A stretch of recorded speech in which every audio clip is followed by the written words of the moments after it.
Welcome everybody to my live stream here on Thursday. Subscriber stream.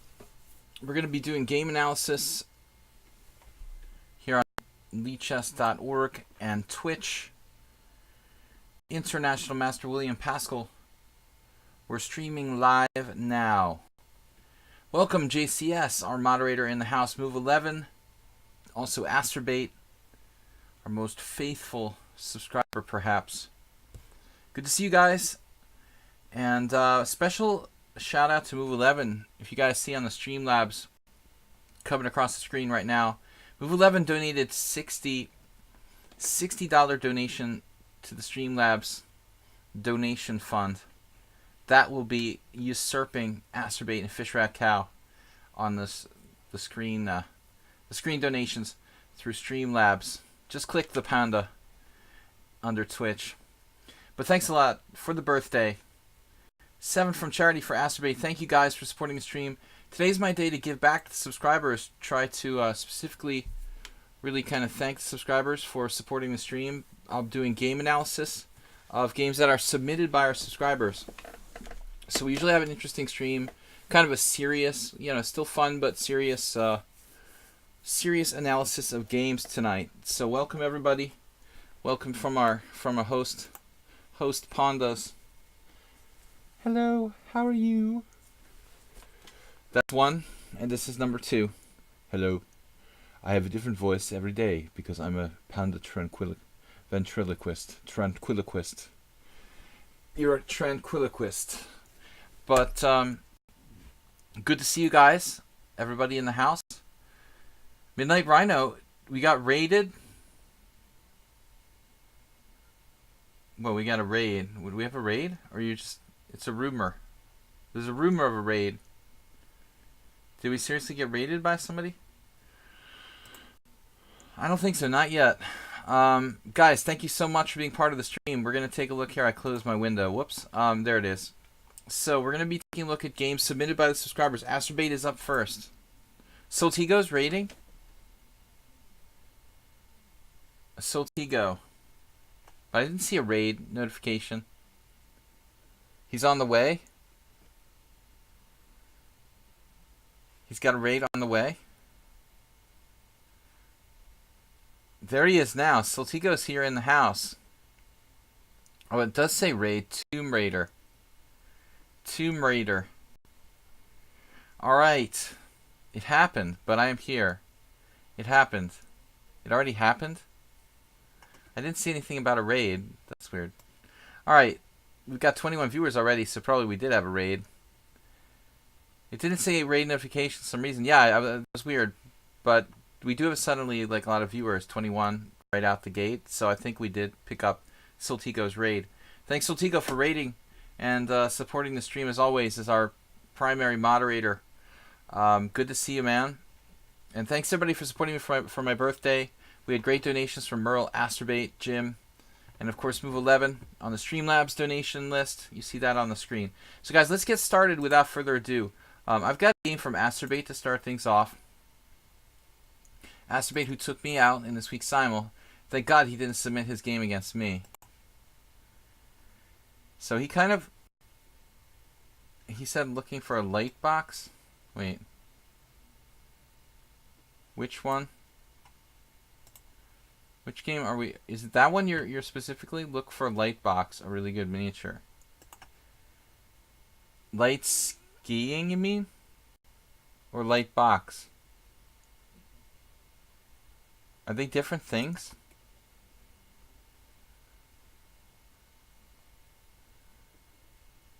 He finished the short stream to the sounds of Christina Aguilera. Sounds interesting. So you must be talking about light skiing, right? Light skiing. Light skin, God. I was like light skiing. Well, there are 2 eyes in skiing, technically. But whatever. The epic. I can't talk, guys. Okay. So Asterbait is white. And he's facing, E4, G6. Let me turn off this analysis engine. Sorry, that's probably going to slow down the stream. And you hear the sound of the coffee.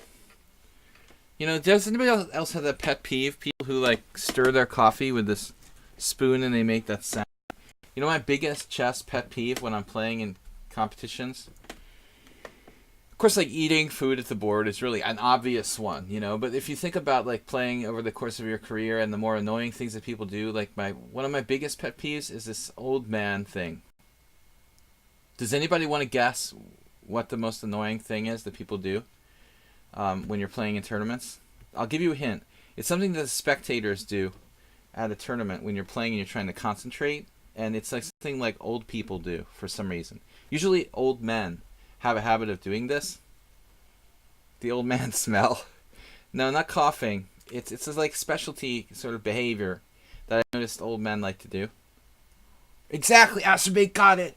Ding, ding, ding, ding, ding, ding, ding. Acerbate, you're a genius. Oh my God, how did you know? It's jingling the change in your pocket. How did you know that, man? That's awesome. Acerbate with absolute, dude. It's the jingling change in the pocket, man. That's brutal, dude. When they start doing that, it's unbelievable. And you like give them dirty looks. They don't stop. Acerbate picks it out. Okay, good job, man. E4, G6. It's like Family Feud. We should have like a chess theme Family Feud. Acerbate would just rock. Survey says 58. Oh, good job, Acerbate. All right, so we've got E4, G6, Knight F3, Bishop G7, Bishop C4. Basically, the standard Acerbate approach against everything. He's matured a little bit, though. He's not trying to develop his bishop on move 2 against the Sicilian. He's expanded to move 3. It's a little more interesting. A couple of old friends of mine, Paul McIntyre against Alexander Ivanov. All right, so Bishop C4. Bishop C4. It's possible to transpose to Sicilian here with C5. Move 11 might prefer that. Some kind of Caro-Kann type approach looks really apropos. Damn, Astrid, that was a good job. Soltigo, thank you. Take care. We surveyed 100 men. What is the most annoying thing you do to people who are playing chess to annoy them? Jingling change in your pocket. Bishop C4, E6, and now E5. Okay, we had a similar thing from an Acerbate game I saw earlier this week, where he's expanding this pawn a little bit early, kind of overextending that guy a bit, and this move doesn't really develop for white. So I think you should do something straight up development, Acerbate. We've seen this theme before. Did anybody ever play this? No, this is a TN, and I think you just make it easy for him to either break your center or bust it up with D5. This is definitely a mistake. Soltigo, definitely sleep well, man. Who's leaving? Soltigo? Yeah. Grabbed him down. Alexander Ivanov. Alright, so D5, E takes D, C takes D. D4. I think black is like equalized. Speaking of Alexander Ivanov, this is like his favorite pawn structure in the world. He plays the Caro-Kann Gurgenidze. This is like, he lives for that. If he can have that pawn there on D5, I don't know what you call it, but it's the Gurgenidze pawn structure. Okay, so D5, full-on Alexander Ivanov mode. D4, D5. It's hard to attack the base at F7, so it's a very strong pawn chain for black. And now Acerbate plays Bishop B5 check, which I don't really like because I don't think you want to trade this off. You have a pawn, basically, your center is on dark squares. Sleep to go. I like that. Infinite flash. So Acerbate, you're making a positional mistake or strategic mistake here, I believe, by exchanging your white square bishop. Though you don't have a really good move, you've lost your advantage already. You can choose between Bishop D3 and Bishop B2 or even Bishop B3 here. But I don't like Bishop B5. How bad is it when you make an illegal move in a 3-2 game over the board? Just wondering because I lost the winning position. Yeah, that's brutal in Blitz. Thankfully that doesn't happen in like long games. I don't know if I must have made illegal moves. I don't recall, but the worst is when you move two moves in a row, which I've done twice in long games. Very strange. So Bishop D7. Acerbate here is combative, though. I like A4. It's a spicy move. He's not going to trade on the other guy's terms. That's a good idea, probably. Midnight Runner remembers the good old days when Jim was here. Dim is here in the house. All right, so A4. That's a good move, I think. Trading on maybe perhaps your terms. 97, not obstructing the bishop on g7. So far, so good by both sides. 95 is quite an interesting move. I think that's fine. And now black should probably challenge you with knight to c6. He just castled. This is also viable. Castles, and now f6. Okay, I don't know about f6. I have some reservations about it. But I don't know, man. I think the black's last move was seriously questionable. I mean, this shouldn't have happened, basically. This shouldn't have happened, this knight coming to e5. So you should go to c6. Black should be playing knight to c6 here and not allowing Astrobate to get that knight established on e5. Good job, Astrobate, timing the knight e5. Similar to the Fischer mineral bath variation of the Caro-Kann. Castles, castles, f6. Alright, so the e6 pawn is going to be super weak now on the file. You take the bishop now, and although it's his bad bishop, it is a vital defender of the e6 pawn. So black might be in very serious danger here already because the white square weaknesses. He's going to have to play king f7 in order to protect the pawn. He also has maybe queen b6, but that's not happening now. Black will have to play e5 or king f7 to protect the e-pawn. This is looking pretty good now. Rook e1 or something like that, maybe queen e2. Black will be forced to play king f7 or e5, probably e5. And you try to just crack your way through those white squares, maybe. This could get very sharp though. Black could have counterplay with like knight to f5. Whoops.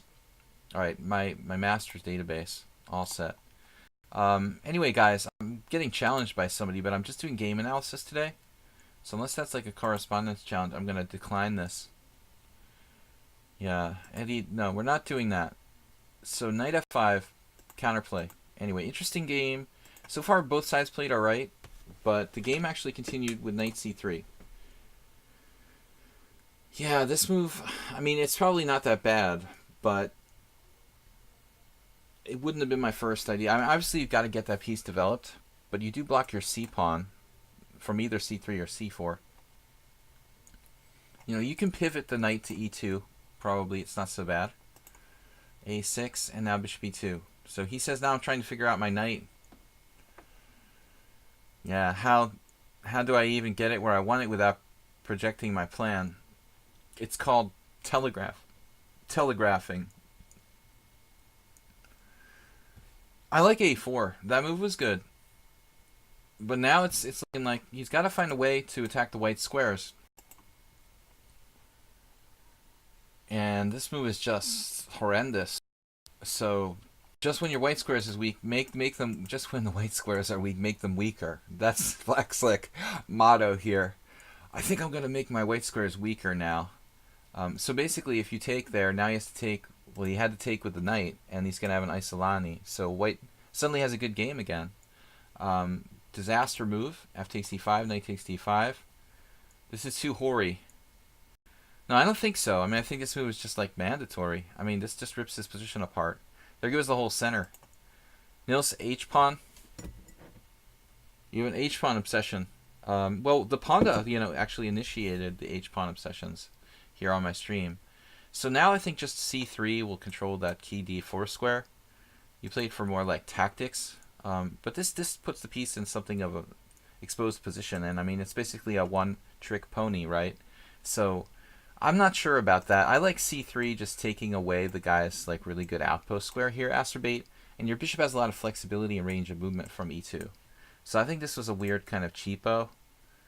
Just play it for the sake of playing like this blatant move. Yeah. So bishop e3 now. Well, that's another way of like playing against the knight coming to d4, I guess. You're up a pawn. I don't mind exchanging. Bishop a2, rook c8. And again, so now c3. This looks solid. White's a healthy pawn with a better pawn structure and two bishops. I like it. I like it. It looks good. Astrobate, very kind of solid positional effort from Astrobate here. Now the question is not to go crazy, but just make sensible moves. Queen c1. That's kind of awkward. He's looking for some sort of attacking chances, but just, this queen, I mean, really has good prospects on the white squares. You could play something like queen g4. Queen d3. Actually, queen d3. Any of these moves. Queen e2. I mean, I would really hit the white squares because he's weak on that color complex. Rooks. So queen c1 is awkward. What are you going to do with your rook? You're obstructing your own pieces. But luckily he takes here, which makes your job easier. So now you have opposite color bishops, which is okay, I think. It will be a little more complicated now, more double-edged with the opposite color bishops. Queen h3. Now we found the white squares. And he's got a tactic with knight e7, which is actually crushing. I feel the finish coming on here with knight e7 next. Is there even a defense? I don't think there's even a defense here. Any move, it's going to be knight e7 followed by knight takes g6 mate. Man, that's brutal. There's like no defense. Bang, bang, winning the exchange and mate. Nice job, Asterbate. Kind of a positional game, and good to see. You're not all just like, you know, primitive caveman style. This is a very nice finish and kind of had positional written on it. I mean, c3 you played, that was a good move. Little more play with a little more finesse with the pawns maybe. But basically a really good game. Asterbate's improving. Okay guys, let's move on. Thanks everybody for supporting the stream. You guys see there's a donation from Move11. Support the Streamlabs donations. We'll be sporting a $60 donation from Move11 for a while as the donation leader on the Streamlab. Alright, so knight takes g6, Asterbate. Good job, man. Let's cross Asterbate off the list. He's definitely improving steadily. It was a good game. I think his center pawn lost there was probably fairly controlled, you know. That's like that looked like a kind of no major blunders for white at all. That I noticed, you know. It looked like it could be like a 30 center pawn loss kind of game. Or even better. Who knows for white. But let's go on. We got another one from Infinite Flash. So Infinite Flash is 1, 2, 3, 4, 5, 6, 7, 8, 9, 10, number 11. I think we'll take like one more, guys, and that would be it. I just want to announce in advance, tomorrow we have a stream. What time is our tomorrow stream? 12:30. I think we're going to push it to 12:30. To go on the later side.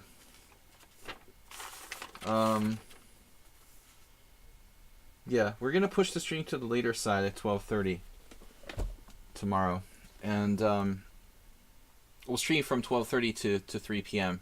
Eastern Time. Another note I wanted to make was that, what was I going to say? Brain hemorrhage here. I don't know what to do. What was I going to say? Oh, okay. Yeah, I remember. So, I might have to leave the stream at any moment. So, just, guys, bear with me if I have to leave the wonderful stream. And I'll be back, I promise. I'm not going to leave you hanging. Alright, guys, let's go. Game number 2. So, Artie Fufkin. Rated 15 plus 15 classical game on lichess. Missed a tactical sequence on move 19 involving deflection using the rook. Alright, so Artie's white. This is 15-15 classical. I want to get into these games, guys, before my brain gets fried and really focus on analyzing. But if you guys have any questions, you know, I can address the chat as well. Just that we usually get like 12, maybe 12 game submissions, and it's a lot to go through in 2.5 hours. All right. So what do we got here? I want to turn off this engine. I wish you could turn off like the pre-arranged analysis. Can you do that? You can't like turn that off, right? Like make it disappear. You can't unremember what the computer says about this position. Whoa, what's that? Oh, there's like huge analysis. That's the computer. All right. Anyways, let's go. So Artie's white, c4, symmetrical. You can turn that off. How do you turn that off? Maybe down on there. I mean, under here, I'd have to turn it off. Infinite analysis? No. Inline notation? No. Enable computer analysis? Click on the button, the 3-stripe bar button, right? Disable engine. Is that going to take away the past analysis? Alright, let's see. Oh, it does. Alright. So, c4 c5, knight c3, knight f6. Knight to c, knight f6, because that's a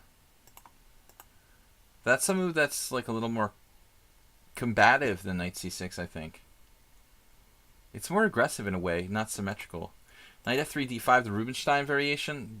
Actually, it's not. The Rubinstein would be g3. Yeah, it's not Rubinstein variation. I don't know what this is called. d5, c takes d, knight takes d5. Now, the sharpest move is e4. It's almost like a Sicilian sveshnikov reversed, in a way. You know, it's a little different because it's not like white played e4, played c4, but it has the spirit of a sveshnikov or whatever. You know, these variations are like knight b4, bishop c4, knight d3 check, king e2, knight f4 check, king f1, and then knight e6. White plays like b4. This crazy variation is really heavily analyzed. I'm surprised there's as few games as there are in the database. So this is some fun stuff if white wants to be really combative. But obviously there's a lot of different moves white can play in this position. So Artifuff can play like a classical move g3. This will transpose back into the Rubinstein variation. Infinite says Aronian is he one who plays e4? I never really realized that. I mean, Levon has been playing the English like basically his whole career. When I first met him like 20 years ago, Levon was like a kid, and he was playing the dragon. When he was a teenager, Aronian was playing the dragon with black, so he always played the English with white too. Any kind of English, any kind of dragon with black. He eventually gave up playing the dragon, but he has a really good fundamental understanding of English type structures. So g3, knight takes c3. This is not a good move for black, I think. The move is knight c6 and then bishop g2, and black can pretty much just play knight c7 here, transposing to the Rubinstein when you got a good kind of Botvinnikian bind on d4. Aronian has a terrible score. I mean, a terribly good score against MVL, dude. He just like owns him. But there's a reason for that. You know, he is like one of my favorite players in the world. Last year wasn't the best year for Levon, but the year before he was really, really hot. He's kind of faded away in 2018 a little bit. So g3, knight takes c3, a bad move by black. B takes c, bishop g4. This is completely random. Completely random. I mean, here, well, I would even think about crazy moves like queen a4 check, queen b3. Knight e5 is obviously really interesting. What if we did something like knight e5, queen d5, just for the sake of argument?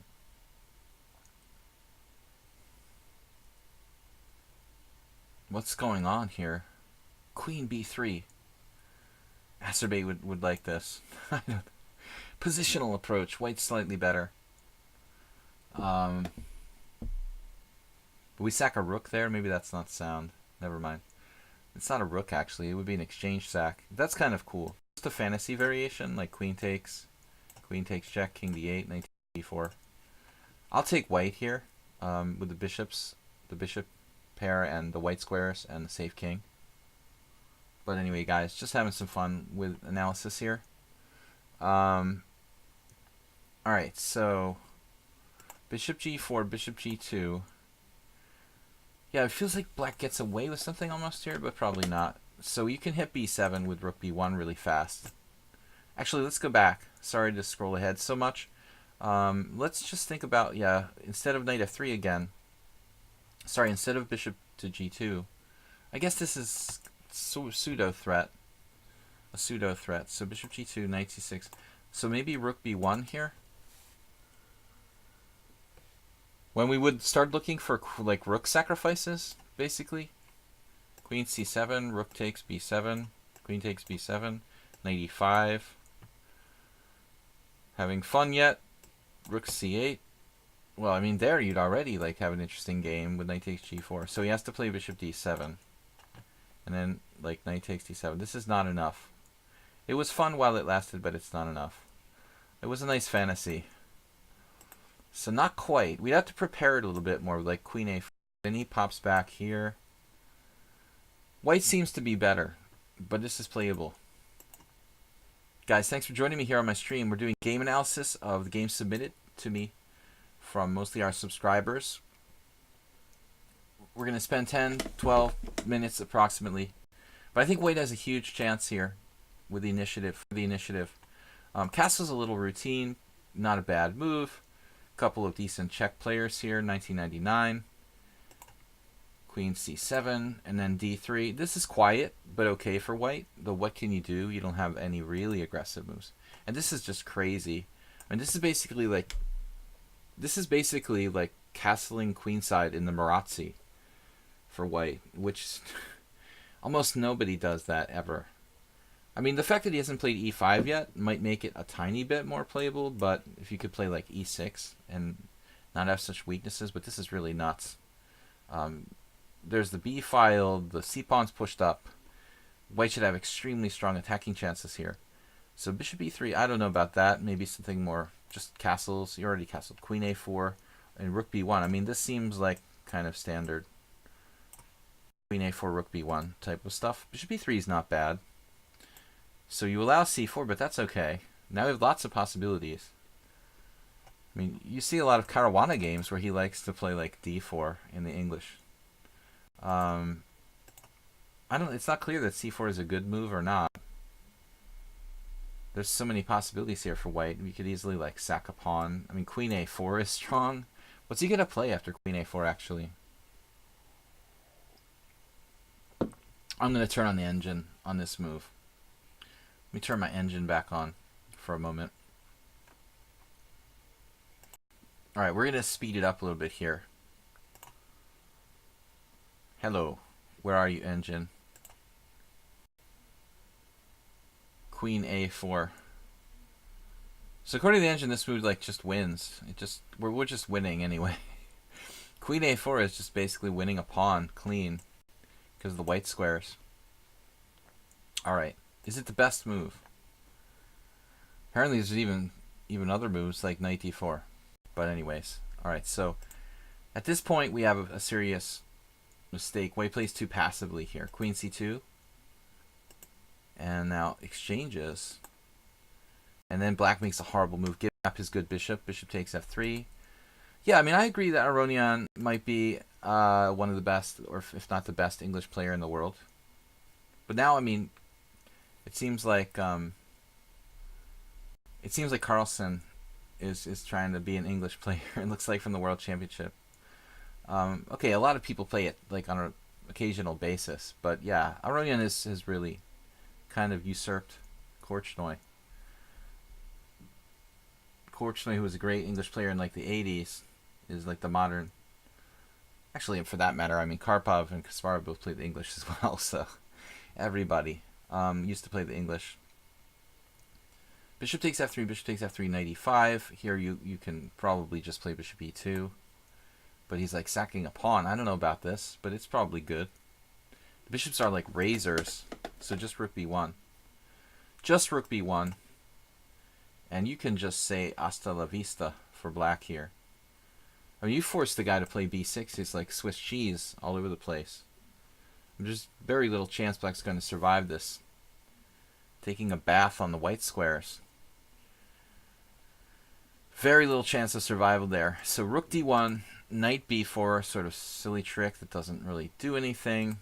Rook takes d8 check here. Rook d1, king c8. Now it's just all over. Queen a4. And now knight c6, only move.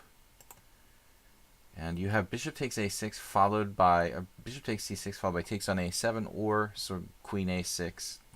It's over. You've got 1, 2, 3, 4 pieces. These two are undeveloped. This is a winning position. So now you give him a chance to play e5. Now you must take on c6. Does that work? Take on c6, not so impressive. So you sort of lost the tempo there. You just basically gave him a full tempo. Bishop takes e5. Does that work here? I'm saying that a lot. How about that? That's not a bad move, is it? Tactics. Bishop takes e5. Queen takes e5. Bishop takes c6. Very promising for white. This is probably best. So don't believe the hype. Bishop h3 check. Also not a bad move, probably. Rook d7 here. And then queen e4. Queen e4 was a weird move. Yeah, this bishop e3 far more natural. Just bearing down on a7. You guys see that.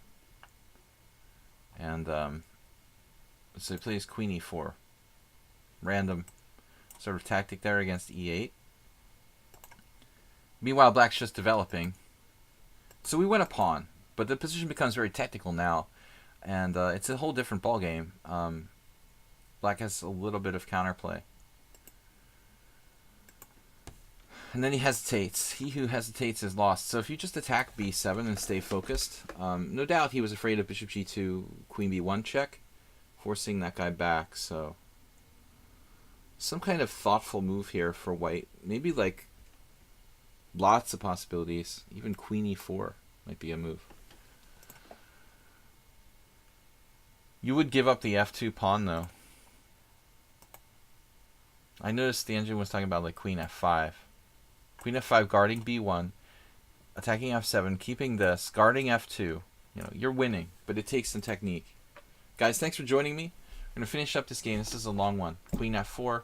So it's a technical ending now. Black never should have survived this far. And now it's becoming like kind of not so easy. Now it's equal material. He didn't bear down on b7.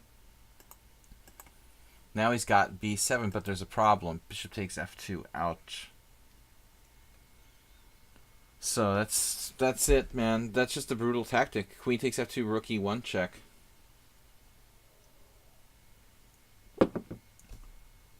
Queen takes f2, rook e1 check. Oh my god.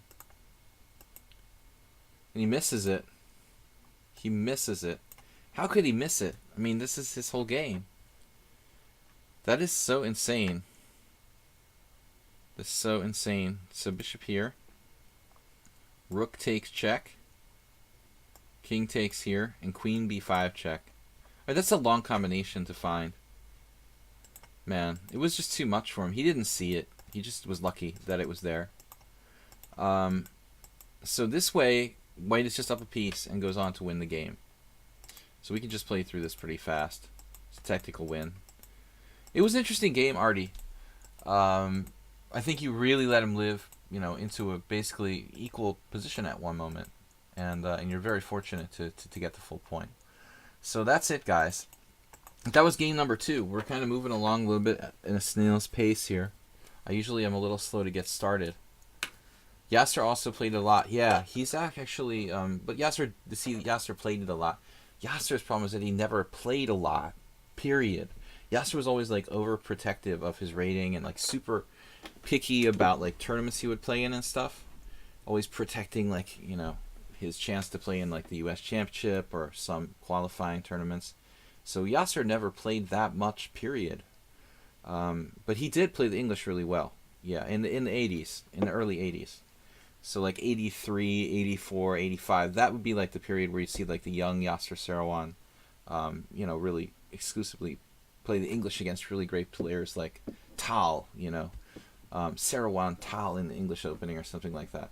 Let's take a look here. We got another submission from Variety, but is Variety even a subscriber? We had this question last time. All right, guys, let's go on to game number 3. People like to submit games they won. I don't know why. Nope, we're up. We're going down too far. So Nefedov is up next. Is Nefedov in the house? Count Nefedov. Guys, 12:30 tomorrow Eastern Time, our next stream. Fast Friday, 5+3. Rated, but no, just kidding. I wanted to just freak Nils out. Not rated blitz, casual. Alright, so Nefedov is playing white. Oh no, it's a game with me. I'm like slow on the uptake here. Rated psych. Not rated. Alright. Well, we know you have an accent. You know, you have an Eastern European name, Nefedov, and I don't know who started. Infinite Flash started Count Nefedov. It just sounds like someone who'd be a count, you know? It's like a regal Eastern European name. The wrong game, okay. At least he's here to like point out my mistakes. Oh, I wanted to do the game with Morales. Damn it. You're making me go over the game with you. Where is it? Oh no, I closed my window. Oh no. I closed the window. I'm an idiot. Okay, open new window. Now we're going to have to set it all up again. Just set it all up with lichess. I got to set it up. Is it going to pick it up automatically? Are you serious? Now it's just empty. Damn it. Alright. We got to find it again. There it is. I got it back. Alright, so Daily Chess 960. I never play in that. Black Squares. Malevich. I like bullying Nils. Time to donate to a different stream. Alright, fine. Be that way. Nils is not a stranger to a little controversy here on my stream. Hissidence, Nils. No. Where are we? Nefedov. Sorry, you already analyzed this one. What is this? So this is it, I guess. Wait. Sorry, you already analyzed this one 2 weeks ago. This one instead, please. So this is the last notice, right? Yes. All right. At least we don't have to see my game. Another Grandmaster can be Nefedov's victim. Mardiker. Whatever that means. Malevich. Guys, does anybody... Oh, there it worked. All right, the F key. GM Mardiker, whoever that is. From Armenia. All right, many Grandmasters from Armenia. Doesn't narrow it down too much. So taking a look at Nefedov playing the black side of a Slav. D4, D5. I am not a Slav authority with the black side, but I'll do my best. So knight C3 straight out of the gate. This move is the first one that's very kind of rare. I have some students who insist on doing this, although knight F3 is a much more common move. Knight C3 has its supporters. I think that black, can do crazy stuff like the gambit with like E5. But truthfully, if there's a refutation of this, it's probably like grabbing the pawn with D takes C. Not a refutation, but if you really want to try to punish knight C3, I think Nefedov should go into this gambit type of stuff. I can't think of who plays knight C3, like Korchnoi. Again, another Korchnoi thing, probably. So that's the way to try to take advantage, quote unquote, of knight C3. There was a Nakamura game. Knight F6. So we just, transpose to, oh, gross, the exchange Slav. What kind of Grandmaster plays the exchange Slav? C takes D5, C takes D5, bishop F4, and then A6. So I don't know too much about this. I just know that I think it's wimpy to play the exchange Slav, though it has its followers. Typically, you play knight C6 here, Pavel, and then after after E3, then you would play A6. So I'm not up on the A6 right away. It looks like it's got its supporters as well. All right, knight F3. I mean, with A6, you obviously stop knight B5, though that wasn't a threat right away. I think the idea is later on stopping all sorts of build-ups with the pin based on bishop B5 against the king on E8.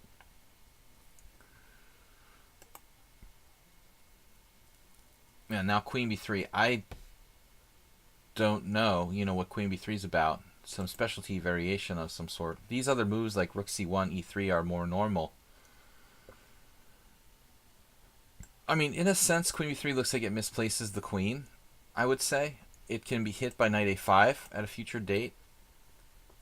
Grape, ape. And a future grape. But, so here Nefedov, yeah, I like E6.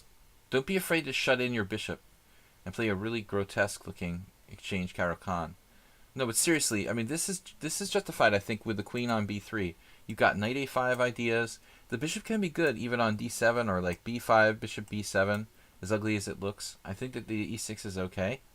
E3, and now what? Bishop d6. Yeah, I mean, bishop d6 is kind of controversial. It's solid, but you are trading your good bishop for his bad bishop. So you see that 3 out of 5 survey says 3 out of 5 men and chess players prefer bishop to e7 to bishop d6. Bishop e7 is a bit more aggressive, not trading pieces, but Nefedov likes trading pieces, especially against grandmasters. Bishop d6, bishop and other title players like international masters. Bishop d6, bishop takes d6, queen takes d6. Solid for black. Bishop e2, castles, yawn. And now rook b8. Okay, now rook b8, is this a move we absolutely need to play? We have to be a little bit careful about the support points along the b file. So if you play a move like b5, you have to be aware of these support points, and if one side can get in there, if he gets on c5, you can never get him out, in other words. It's like a roach motel. So what should black do here? I mean, he didn't want to drop his pawn, but you can probably play... Again, bishop d7 may have problems because of knight a4. This looks like a serious positional problem. Man, this is dry. No doubt, no doubt. Nefedov likes it. He plays the black side of the exchange Slav very boring, but he plays an exciting Schliemann to the Roy Lopez. I mean, there's a consistent repertoire. He plays boring stuff against d4, but like hyper aggressive Schliemann Roy Lopez with f5 against e4. Rook b8. Okay. Now what? Knight a4. Are you going to play b6? Is that the point? Try to keep hold of the support point on c5. They have dry Jim.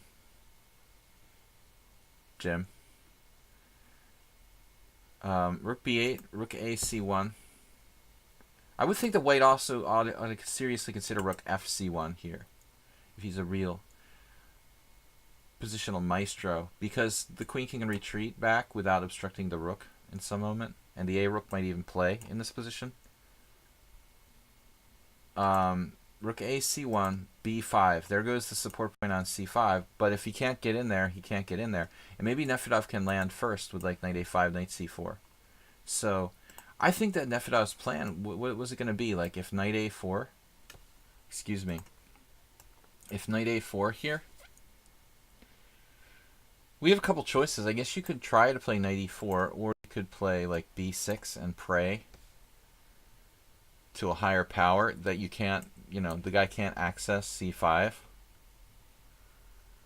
Erica SP. It could be mothers in the room. Yes, be polite. Make sure to equally make fun of dads. Alright, rook on a to c1, dad jokes. Rook on a to c1, b5, rook on f to d1. This is like a grandmaster playing in a simul but didn't have enough time. So he's just starting to make like random moves because of his time pressure or something. Apparently not. I don't know what that move really does. And then Nefedov just starts taking over now after the stupid rook fd1. Knight a5. This is classic. You got the knight coming in here. Nice job, Nefedov. You're making him feel your 2052. Oh my god, what a deceptive rating. His classical rating is 2052. He's 1400 bullet, but he gets consistently stronger with longer time controls. Yeah. I'm the worst dad when it comes to jokes. Probably. Don't get me started. I just have my dad's jokes, which are really old school. Knight c4, queen e1. Excuse me? Wait, grandmaster? Even I don't drop things like that. Maybe the guy's trying to play like 30 boards at the same time, so he is moving instantly, but he has 30 minutes. He has like his initial time left. This is really strange. I think I'll just drop my b pawn for nothing. That's bizarre. And so Nefedov is just like a pawn for nothing with a winning position. Now I think I'll take a draw. Rook b2. Draw? Draw? And then on bc2. Draw? Grandmaster draw. We know Nefedov likes draws almost as much as I do. Alright, man. Way to take it easy on the Grandmaster. So that's that. That was a good game though. Solid, boring, but correct. And I'm gonna go with JCS up next. No, I'm out of order. This is out of order. You are out of order. Sit down. Nefedov, Haggard DK. So he got gifted a subscription by Acerbate, which was cool. D Chaos. I don't know if he's here in the stream.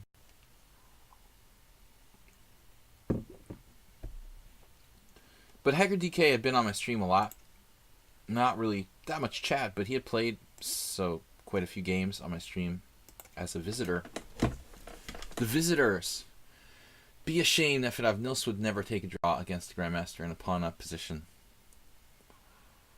But I probably would. My first tournament game, I was unrated, and I was playing in this section where it was under 1800. And it was the first round, and I was unrated, so I don't know why. I got paired with, like... I guess when you're unrated, they put you in the middle of the group, or that's weird, but... I got paired with one of the highest players in the section, my very first tournament with no rating, and he was like 1760 or something. And I was unrated. And I was probably like 1300 maximum strength. And I was 2 pawns up against this guy in my very first rated game. And I think he offered a draw and I took it. Or maybe I offered it. I can't remember. But I started my chess career with a draw, 2 pawns up against a player who was basically high rated compared to me. Alright, so here we go. Haggard DK. Oh, he's playing his game against me, he submitted. So he's white. This is just a week ago. Alright. He's not white, he's black. That's why I had the board turned this way. He plays a funny line here. I mean, C6. I play this with black, but normally I would play E5. Nothing special. It's another move order for the old Indian. So C6 kind of unusual.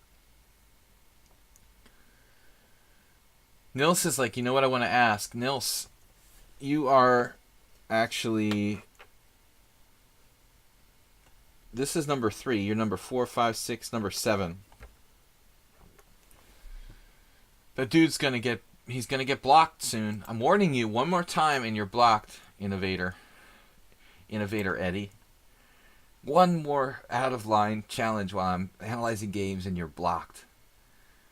Until you beg to be unblocked. Alright, so knight c3, c6, knight f3. And now I play bishop g4. So it's a typical system involving bishop g4. This is pretty standard. I think it's a good way to play, like to try to create a little bit of imbalance. But objectively, I've tried playing it on the stream too. And it's not so correct. In many cases, black gives up the bishop pair.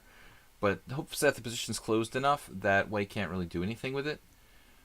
So here I kind of play quietly, but what do you don't have that many choices with white really. I mean, if you look at the opening explorer, looks like G3 is quite popular. I remember Gingy Ashvili, now that I see this, showing me a game where he did something like this, and he just like plays F4, F5 as a pawn sack or something. This seems to be like kind of a reliable line for white to allow the doubled pawns. The stream will last until typically around 7 p.m. Eastern Time. So, bishop takes f3. Yeah, the principle. Anyway, I play e3, not allowing doubled pawns. Of course, I could recapture with the pawn if I was so inclined. But unlikely people are going to just exchange here unprovoked. I have used the system before, but he plays an unusual move now, g6. Typically, people who play like this type of setup will play e6, and or some version of knight d7 and e6, trying to put the pawns on the white squares. This is a bit unusual because obviously you don't have any retreat squares. Back to h5 and g6. Nils says, I started watching my games versus you on YouTube. You seem often quite unsatisfied with your position. Perhaps I am. Yeah, I mean, you play, of the parts of the game, I think, Nils, your opening is probably your strongest suit. And it's very possibly my weakest suit. So it's likely that in that sort of scenario, you're gonna do well in the beginning stages of the game against me, and kind of it's gonna slowly dissipate. So it wouldn't surprise me. All right, so g6 is a weird move. I decided to play bishop e2, which was pretty quiet. Could play h3. You could do a lot of things. Following some random game. Unfortunately, the stronger player was black in that one. Solskjaer's just playing something random. So now bishop g7, I played what? h3, bishop takes f3. Here my friend Attila Seba has a game. Nino Kurtsidze, RIP. She died really tragically. The Georgian women's grandmaster, men's international master, Nino. That's really sad. Bishop takes f3, bishop takes f3, and then castles, knight, bd7 I was expecting. So, alright, so he plays e6 now, trying to get that same structure I was talking about, basically putting the pawns all on white squares. I mean, typically this would be done with the bishop on e7. It doesn't seem so bad for black, but white always has a lasting advantage based on the bishop pair. So d5, there we go. I played b3, d5. There's actually a game here, Pashikian. So I feel good. I mean, I'm at 26-47, and Hagar DK is a mere 25-60. So I'm a legit grandmaster. He's just Renier Vasquez. This is actually from 2010, quite a while ago. So bishop b2. You know, there's the idea to play bishop a3 here, but I figured I'm just forcing him to make a constructive move. You know, Infinite Flash Chess, that's kind of a weird way of looking at the position, I think, honestly. Saying that it's a bad bishop on g7. I mean, it's a good defender, and it protects the weaknesses on the dark squares. I don't think of it as really a bad piece here. A lot of people are like, oh, it's chewing on dirt, you know. But at least it's his dirt that it's chewing on, you know. I mean, it's actually... I don't consider that to be such a bad piece. I think the bishop pair is a long-term asset. If it opens up, the white square bishop is going to be unopposed and very, very strong. That's really the key. Can white open the position or not? But you're entitled to your opinion. Knight on bd7, rook e1. Now queen c7, kind of a strange placement for the queen, although where is he supposed to go? You know, this is a position where there's nothing really to do for black. He has no bad piece, but he has, you know, any break that he makes is going to effectively open the position. It's going to effectively open the position for me, for my two bishops. Queen c7, queen c2. I remember this game now. It was only a week ago. But here's what we're talking about. Opening the position for my bishops by playing e5. Maybe just a serious mistake. I can't win a pawn, but structurally, he sacrificed a lot. He's given himself an Isolani on d5. Rook c1, rook c8, queen b1, and now what happened? Queen a5. I was very pressed for time here, so unfortunately, I didn't really have the ability to play the very best moves I could. Pawn takes pawn, knight takes, bishop b2. I think the way I played this, I did review it briefly after the game. The way I played this was reasonable. I like this move from Hagar DK a6 though. Keeping in the spirit of putting your pawns on the white squares, controlling the white squares where you don't have a white square bishop makes a lot of sense. His pieces are fairly active to compensate. So the white position really requires just kid gloves, you know, like very, very careful play. And I had like 9 minutes playing like 15 or 18 boards at this point. So I just making automatic moves, instant moves. Knight a4, knight e4. Probably knight a4 was a mistake. If I'm letting him come in here, that's got to be the wrong idea. So I could have continued the kind of thematic plan here with the queen on the Reti diagonal with queen a1. Looks like knight a4 was a bad idea. And then he's got the knight in the center, so he's pretty good. Yeah, I mean, essentially we have two advantages, the IQP, the bishop pair. But if the bishops get exchanged, we won't have that advantage anymore. The long diagonal bishops are likely to get exchanged. Rook takes c8, rook takes c8, and then rook c1. Rook takes c1, queen takes c1, and now... I mean, I think that trading pieces is basically good for me because I have the better pawn structure. He plays this. He's looking for active moves along this diagonal. Knight c3. I'm trying to trade more pieces. Now knight c5, threatening a fork. So Haggard DK did really well to stay just active. Queen d1, knight c6, and I kind of thought I was doing all right here. But if he liquidates the isolated pawn, he's going to have symmetrical position with very little disadvantage. And I don't think I can really maintain control of that square, so he's okay here. d4, e takes d4, and now knight takes d4 is better. I don't know why he played queen takes d4. Queen takes d4 was a weird move. After knight takes d4, black is definitely active, you know, because I don't have queen d2. I guess queen a1.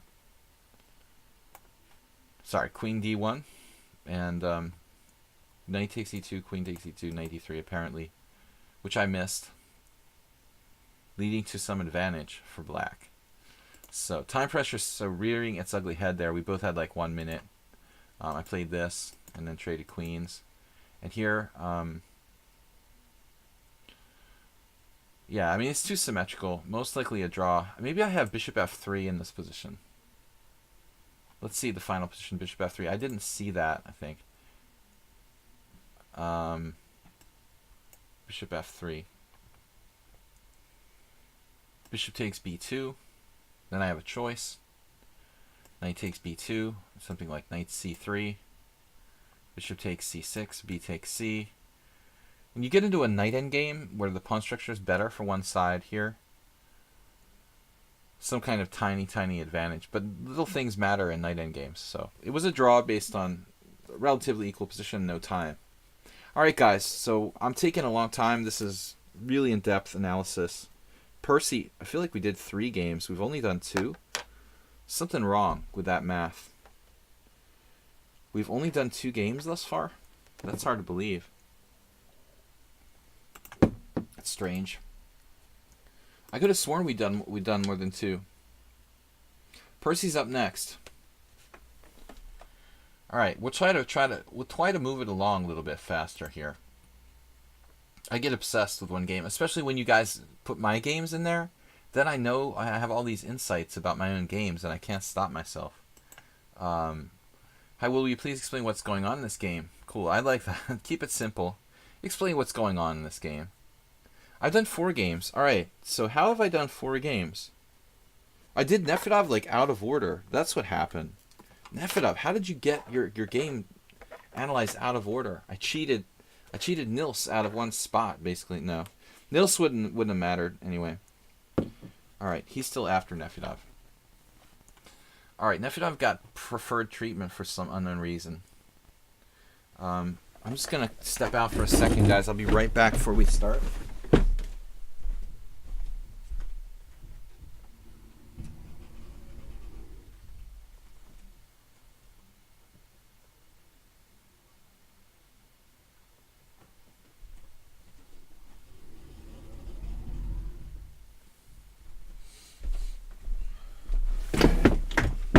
Basically like keeping an eye on my mother, who's recovering from an injury. She's elderly, and last night she couldn't really sleep all night, so now she's like knocked out. She's totally sleeping in the afternoon. All right, let's go.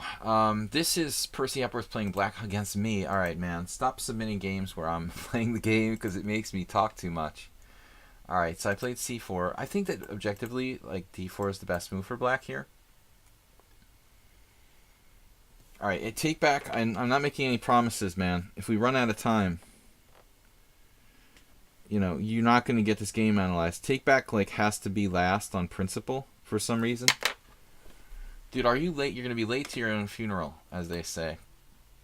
So d4. But not everybody likes to play the structure.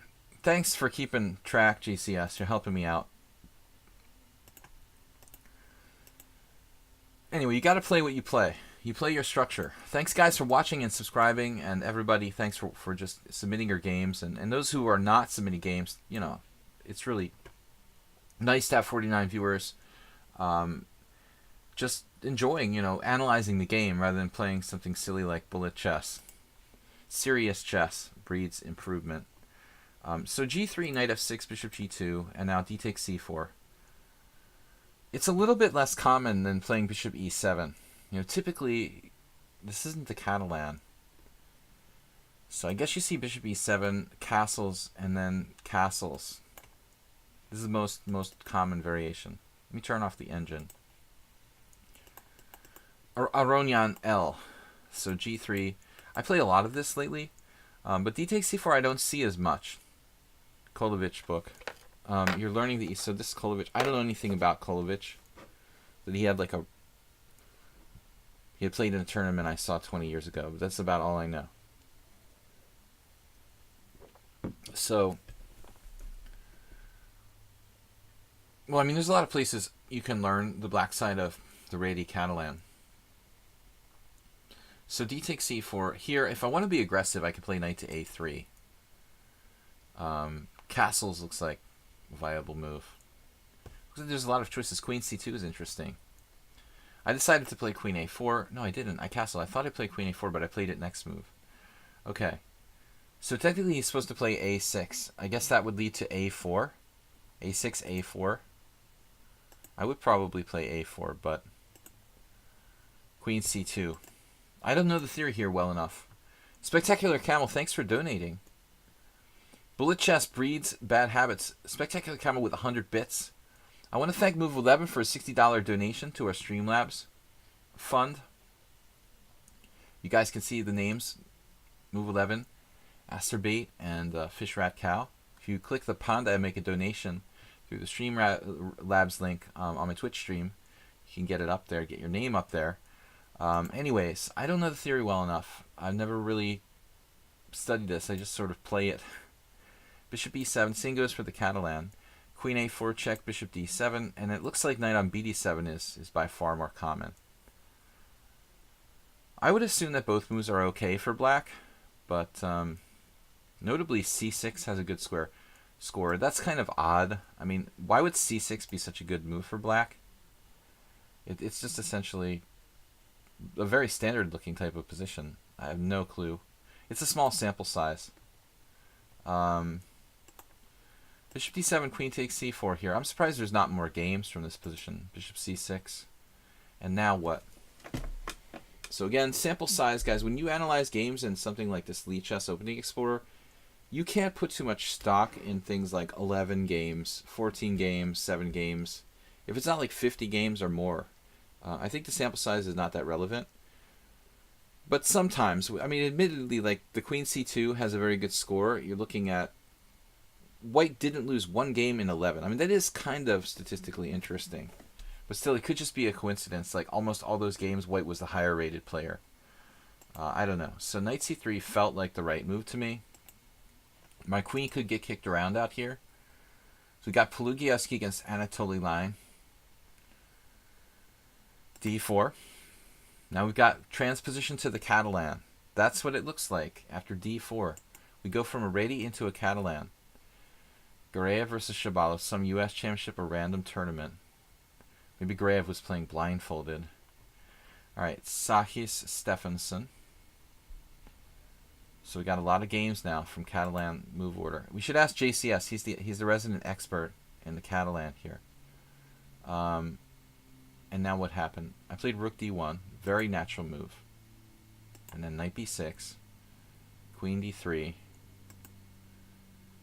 And we're still following a couple of games.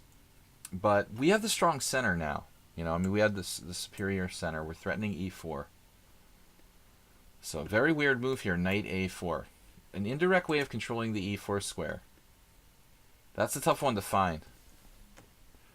Speaking of, I'm off to the club. Thank you for an enjoyable stream. You're welcome. Erica SP. So, knight a4, bishop e4. Both of these moves are moves that strive to control the e4 square because I'm threatening e4. You can exercise more control over that square by hypermodern concept, let's say. Taking out the knight on c3 will enable you to maintain control of e4. So this is where things go wrong. He plays h6 and he doesn't effectively maintain the fight for the e4 square. So we're suddenly like much better, e4. We're all over him. This bishop on c6 becomes a target to threats like knight to c6. Excuse me, knight e5. A6, and now I thought for a while when I played the game, but I saw he's got bishop b5 ideas. But I think I must have miscalculated this. I mean, maybe I looked at this for a second, but this doesn't work. He has to go back to e8 in this position. And finally, I rejected 95, but it looks like quite a reasonable move, to be quite honest. Alright, so a4, just restricting black, also good. I think Botvinnik would like this, but rook e8 I thought was bad because it actually takes away that retreat square. He has a different plan. Rook e8, and now maybe I could play a5. Now I played 95. Now he plays knight on bd7.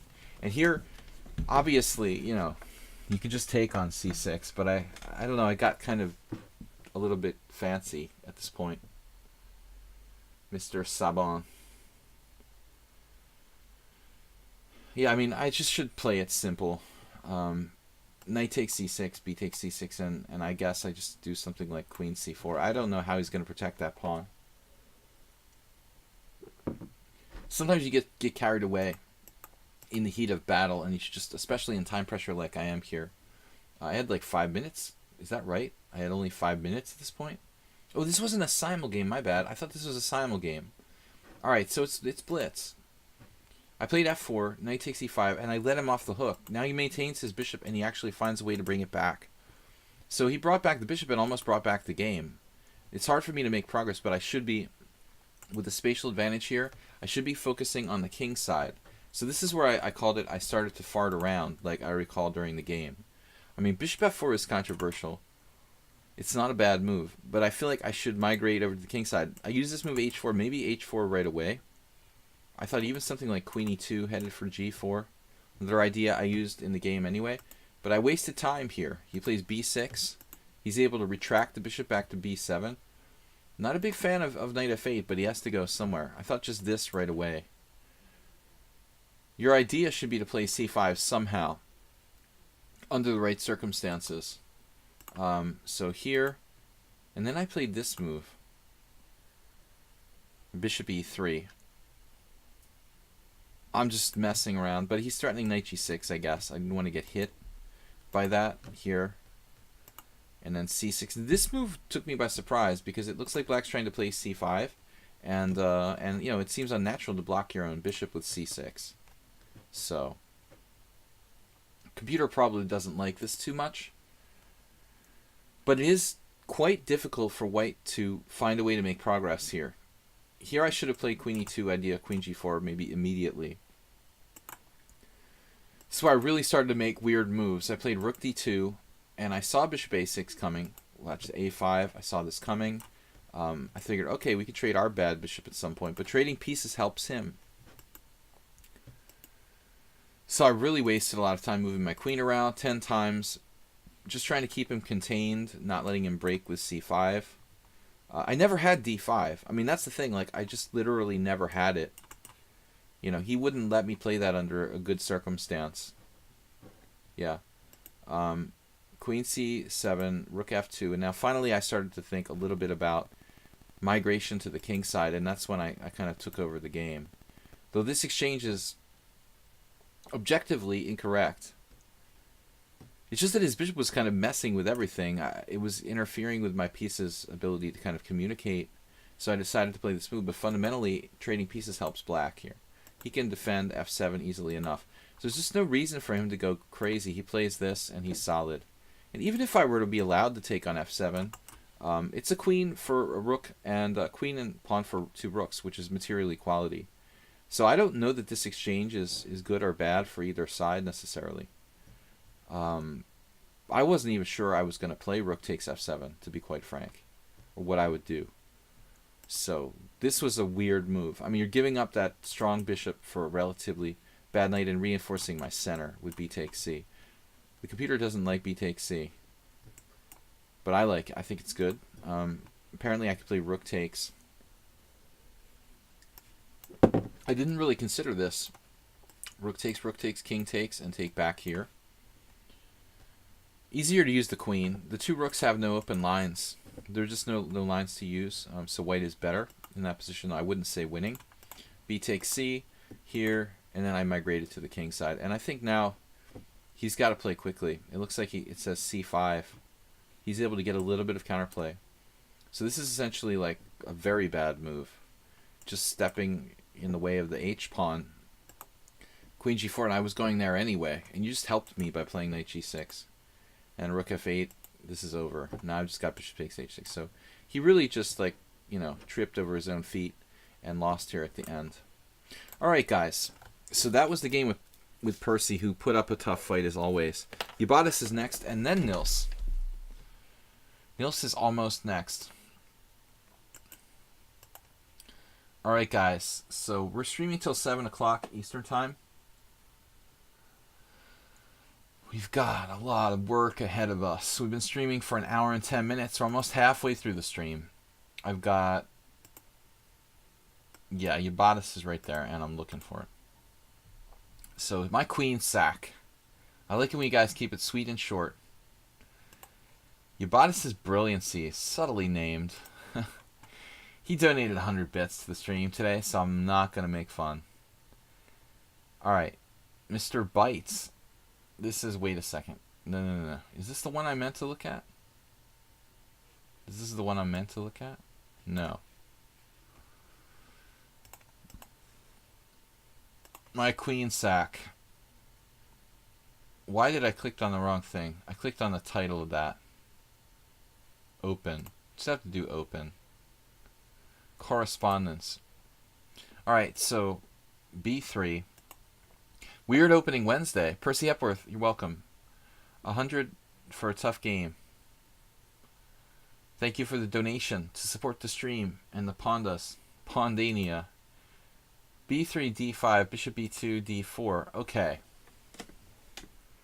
I mean, it's really audacious to do this. Like, Asterbate did something like this when he was white against me in a game. I remember when I played the English defense. It's audacious enough to do this over extended pawn type of thing when you're white.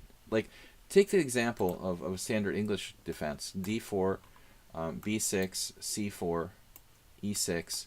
And people who go like here, you know. There's a very famous game where like Tony Miles played Queen H4. He lost against Karpov in 1978. I mean, this game, attacking the C-pawn, is a classic. Just Miles being himself, you know. He made a lot of experimental things, and in his games he played crazy openings, but he did manage to beat Anatoly Karpov twice. Once was a G takes F Caro Khan with the black pieces, and one was a St. George defense with A6. In this variation, he wasn't successful. But it is funny to see, this is very early on, 1978, and basically the English defense was named after Miles and Jonathan Spielman. So those two guys, along with a little bit of Nigel Short later on, you know, really pioneered, maybe Hodgson, I don't remember, but they really pioneered this defense.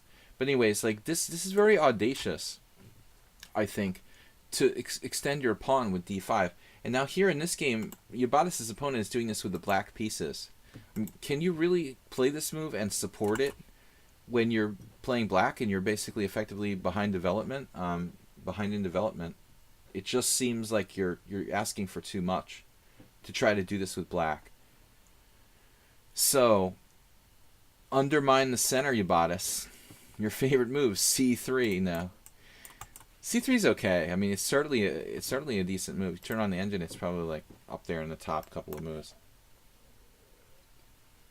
That's not Ubatis' style. He doesn't like C3. This would be a funny move to play, though. I like it. It's okay. Attacking from the flank. I mean, it makes sense. A bit more natural to play the E3. You could also play knight F3, but you would subject yourself to a future pin. Andras Shadorian, Hungarian Grandmaster, you know, you could do something like a B4. I wonder if this would be valid. It seems weird, though. You're losing a tempo playing B3 and B4. You think knight F3 is the proper? Well, it's hard to say, you know. I mean, like, the E3 also appeals. Because I like this position after takes with the F-pawn. That appeals to me as well. Yeah, maybe knight F3 is, like, technically the best. After knight C6 or something, we've got to undermine the center. Drazichu's always playing weird openings. He's like the weird opening specialist. E3, E5. Now we're going to have to play bishop B5. There's one game. Alright, guys, let's focus on what happened here. So, D4, Ubatis plays E3, black plays E5. This is interesting. What would Jabava do? So we can beat Tony Miles here and go like Queen H5. How could you resist, Jabatis? The reverse Miles Karpov, essentially. The Queen Leap. In the Catalan, normally get after knight f3, d5, d4. Is the Catalan normally get after knight f3, d5, d4? Yeah, I would think it would be quite common. So, you bought us here, bishop c4, best move according to the engine. And, probably not a good move is like b6, losing immediately to queen f3. Just entertaining you guys. But there are some weak squares in black's position on the white color complex. So he tries to hold it together. Bishop c5 now. Now queen h5 is even stronger. Oh my god. Can you play queen e7? Yeah, this looks like it just manages to kind of string it together. So queen h5 still doesn't crush him. Plays the better move, knight f3. Good job by Yabatis, putting pressure on the center. This is hypermodernism at work. Mind the engine. Okay, so hypermodernism at work is what I'm trying to say. Knight f3, knight c6. Mind the bullocks. Knight c6. Yeah, but we're kind of running out of ways to put pressure on this guy's center now. That's pretty irritating, actually. I mean, what are we gonna do? We're gonna turn into like the knight a6 queen's Indian? Or what are we gonna do? We have to take and play queen e2, it looks like, or taking castle. So I think the moment has come to like take. The main point is that he can't take back with a piece, or he could take with a bishop, but it's a concession if you take with the bishop. You know, we're giving away a very good bishop here for black. If you take with a knight, you know, it looks kind of incorrect. This type of variation, Asterbay would appreciate this. Castles. And I think I'll take white. Yeah, so it looks like take. Without using the engine, I would say it's take, and then use the e-file as fast as possible. We're going to jump on that e-file, and also the f7 square. So I think that white has good chances, but this is not what happened. He castled, which is a little bit slower. It's just a tidbit slow, though still probably okay. I mean, he could play e4 now, couldn't he? Like, what happens if this? Do I miss something? I mean, you're going to have to play knight e1 now, which is massively hypermodernistic.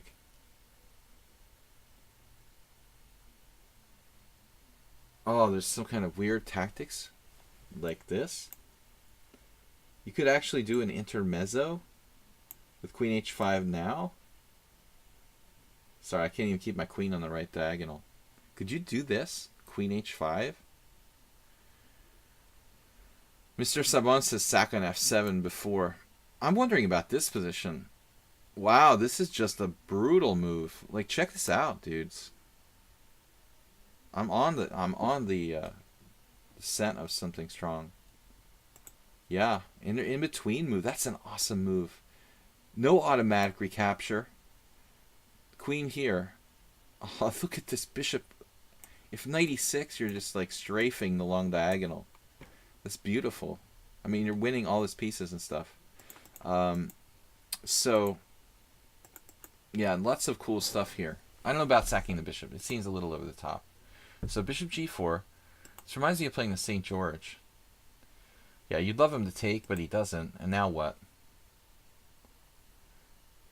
I mean, you wonder if h3 is even a good move or not at the end of the day. I mean, I feel like Yabatis is missing the point here. Really grabbing the e-file play. It's almost too late now to do the e-file play because he can recapture so many different ways on d4. Or can he?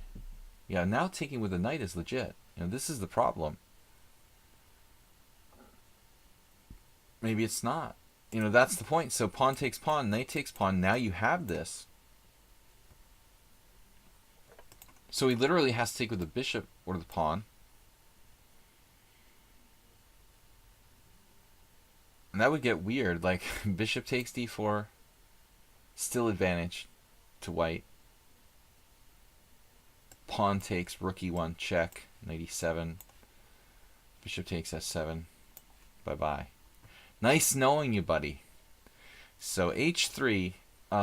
Bishop h5. What do we do? He now takes. Okay. He now takes. But this is different because f7 is protected.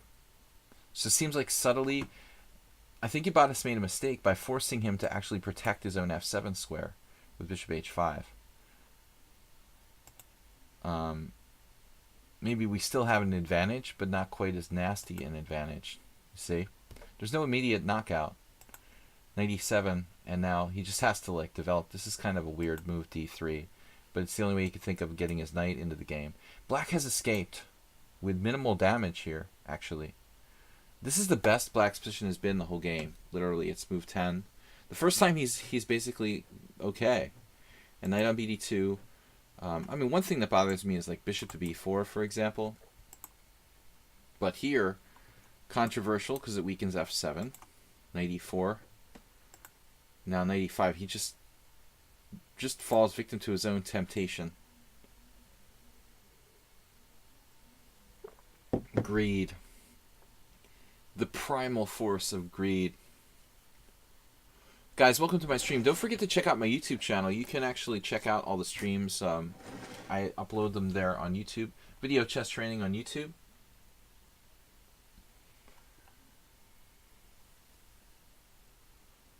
Started seeing things, hallucinating.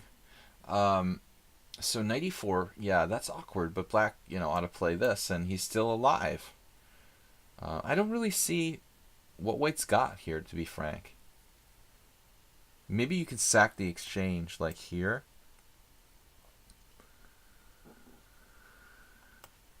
This really looks interesting. And maybe just extremely strong.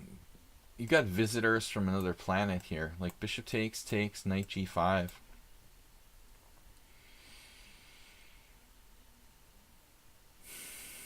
Still, it's probably not enough. Maybe Black's holding on with this type of move now. Knight e5. Spectacular Camel, you're giving away the game, man. Give me a chance here. I'm kind of getting to the crescendo of our game analysis. So knight e5, and now he couldn't resist. He gave away the game. The game continuation. I'm trying to build this sort of tension, Spectacular Camel, and you're just like, you're almost as impatient as my mom. Knight e5, knight takes e5. The older you get, the more impatient you become. Bishop takes d1, and he sacks the queen for mating attack. Bishop takes d1. Now that is where the game stands now. That is after the notation, the study.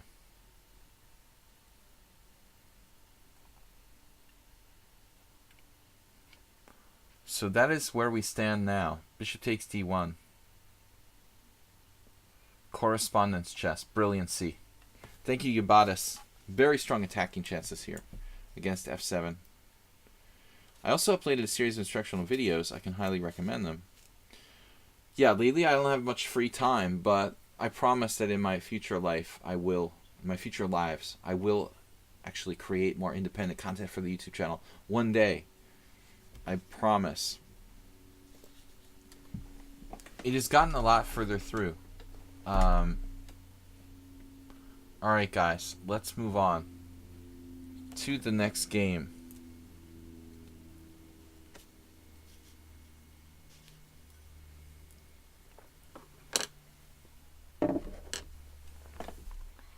So, we are moving on to Nils. Of all people, Mr. Nils, who's been waiting.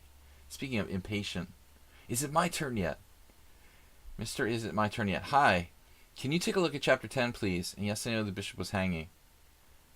Alright. Late starter. So he's playing Tom Hergot. It's the opposite of Hergot. There's an international master from from Canada named Dean Hergot, and your guy is named Hertogs. It's like the inverse. It's the inverse of Hergot. It's Hertogs. That's really funny. All right, so Niels versus Hertog. Benko Gambit. You did say number 1, right? Well, you gave me the link, so this is this game, right? You're trying to do. No, he's saying chapter 10. My bad. All right, I'm an idiot. I can't like pass reading comprehension or something. Classical online. So 20 plus 10. Nils versus PF SKA Semislav. All right. Astrobate donating 10 to the stream. You guys are awesome. Merle leading the way this week, by the way. Is anybody going to catch Merle in bit donations for this week? Merle, Astrobate second, and Jim, a.k.a. Dim, is in third place. Jestrake says it is Hergot. Oh, is it Hergot, as in the German word for Lord God? Well, it's like Hergott, I think. Dean Hergot. He's an old dude, even older than me. I don't know if he still plays much. So d4, c6, c4, d5. Knight f3, knight f6. And then knight c3, e6, Semislav. Nils plays e3. I'm actually a supporter of bishop g5. I always felt like, to be guys honest, I mean, I've always felt like a top grandmasters like, you know, they like to play e3. It's very, very correct and very popular. Dim, thank you for the donation, 100 bits. I was just wondering, like, I never thought of this. Can you do g4? I mean, is this, like, ridiculous? To play, like, a wing gambit? I mean, probably, right? How bad is that? I mean, if Shirov can do this, Shirov can do this against the Philidor, you'd think, like, you could try to play it here. Interesting line. You know, it would be cool for Blitz. Looks like e4. Complications. The Pascal Gambit. I just created it on the fly. Infinite Flash Chess is like, g4 can't be right. Nobody said it was right, but it is interesting. It would be devastating. It would be a devastating move in bullet chess, and actually kind of tricky in Blitz. But I wouldn't recommend playing it in Rapid. Anyway, it's my new, you know, daily donation to the chess theory world. Anyway, e3, conservative. Bishop b4. Okay, so like Mikhail Tal played this once, I think. Let's see. Don't see the game, but I believe he did. I never really got this move. You know, I just don't really get it. Like, why do you put all your pawns on white squares? And then, who was Tal playing? Someone strong. Because I was analyzing this game from the white perspective. Was it like Karpov? Maybe like Karpov, Tal? It was someone strong. So, GM Sharkies. Oh, that's a professional football club in Bulgaria. Interesting. So the PF SKA is a Bulgarian football club. All right. I'm American, but I live in Hungary, so I should know a little bit about football. Hungarians are not the strongest country in football. They're trying to get better. Bishop b4. I'm in the United States now, so forget about whatever I'm saying. I don't know anything about football. The U.S. Soccer League is getting more serious. e3. I don't understand bishop b4. Never did. Queen c2. All right, so what should you do here? It's basically a Nimzo. I mean, if you want to look at it now, it's a Nimzo, where black's putting all his pawns on white squares. So, I mean, I imagine any move here for white leaves some advantage. Bishop d2. It seems a little early, Nils, to commit your queen to c2. That's the only thing I don't like about this move. Any kind of Slav position, I mean, I guess it's topical. You know, he's not going to play c5 without losing a tempo. So will the c file open up? Queen c2 is okay. You see, it's played 5 times. Hungary just to be soccer world champ in the 50s. Well, there was a famous team. There was like one famous team.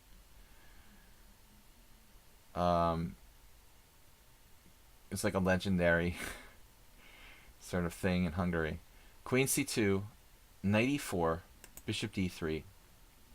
I think this move is probably just bad. Moving the same piece twice. Black lost every single time, all 4 games here. My teammate Pali Petron has a game here in 1990. Solid player, pal, and he's a very good player. Understands chess. He was a coach of many Hungarian juniors. Still playing well. He's more aggressive than me. He's always like criticizing me for taking draws. Not bad for like a 75-year-old guy to criticize the younger player for taking too many draws. Bishop d3, knight takes c3, giving up the center. B takes c, bishop d6. White has everything here. The one thing that's difficult about a position like this, Nils, is that you have so many choices. Someone mentioned bishop d3, queen a5 for black. Right. I'm just trying to think if you could sack a pawn with castles here. That's the kind of thing that looks really good, dude. You do the opposite of what they're expecting. Sack a pawn for massive compensation. This is deadly. I got to turn off the engine. Nils will freak out. He hasn't freaked out yet. He hates it when I use the engine to analyze his games. Alright, so bishop d3. Black should play f5, but it's a very strange Stonewall Dutch, where you've got your good bishop. Are you going to trade off your good Stonewall Dutch bishop voluntarily, or what? This is horrible for black. I mean, just e4 is a little bit like a kind of Capablanca Tartakover sort of game. I don't mind e4. Obviously, castling is fine. I mean, c5 is not bad either, but I think I would prefer to kind of keep my options open here with white. c5 seems a little bit committal. Puskás, right. So Puskás is the legend. That's the Hungarian, Mr. Saban is mentioning the World Championship soccer team for Hungary, and Puskás, there's like a movie about him.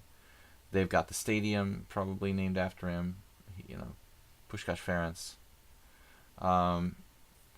Ferencváros. Good job. So Jim knows a little bit of Hungarian. Yeah. c5, bishop e7, castles, h6, so c4. Ferencváros is like one of the biggest Hungarian football clubs. c4, d takes c4, bishop takes c4. I like the way that white's played this, though. I mean, he's clearly better. h6 is a really lame move. It doesn't really contribute anything to black's position.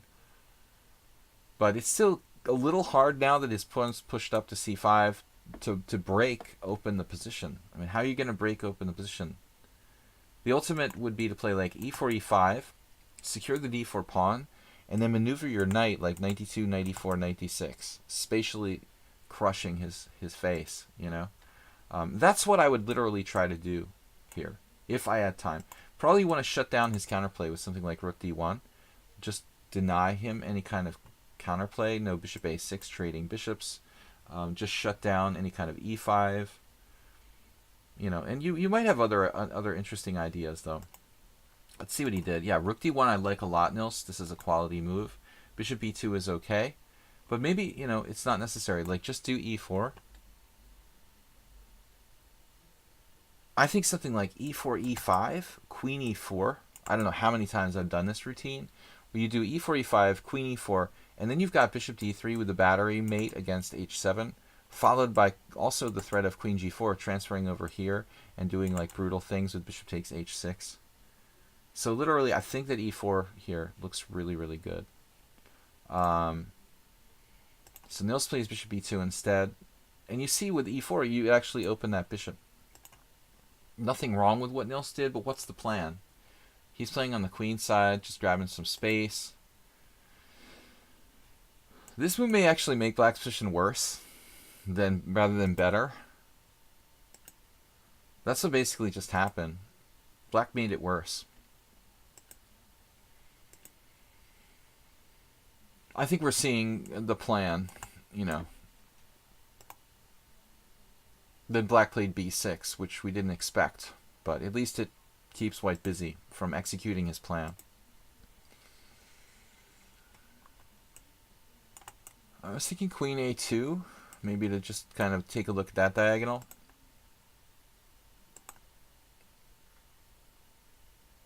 So this is a fast time control game or what? 20 plus 10.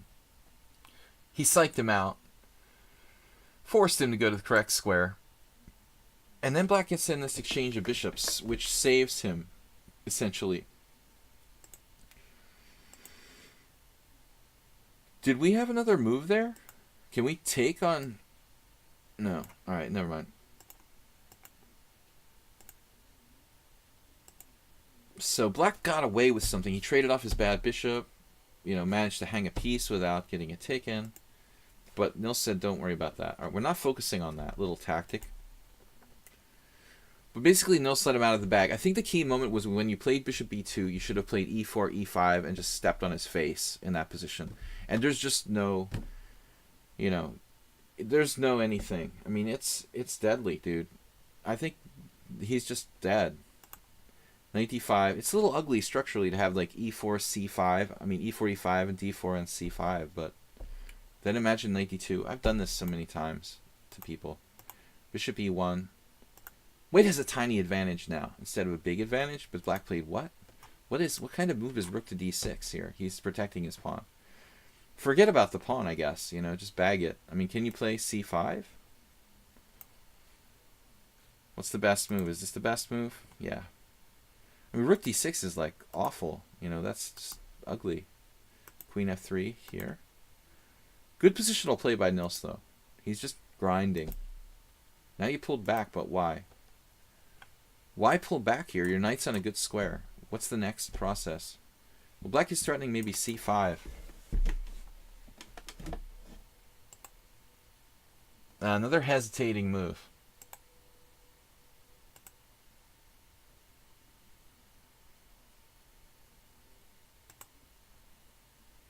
So he found a strange moment to trade queens, I think. Yes, you still have an advantage after that, and you are undermining the a5 pawn, but I think when you have more space, I don't know. I mean, I don't want to criticize queen g3 that much. But it just doesn't seem like it's relevant, you know? I mean, I would just, yeah, like the computer, easy, just follow what the computer says. Turn it off before Nils gets mad. Knight c5, and you're just on the c5. This is a brutal positional bind. Alright, so trading queens doesn't actually change that much, but I think it helps black a tiny bit. Any kind of exchanges should get him a little closer to a draw. And now we've got knight versus bishop. Is pawn takes possible? You know, I mean, if pawn takes, does the a4 pawn become a liability? You've got to ask yourself. It's like listening to Nimzovich.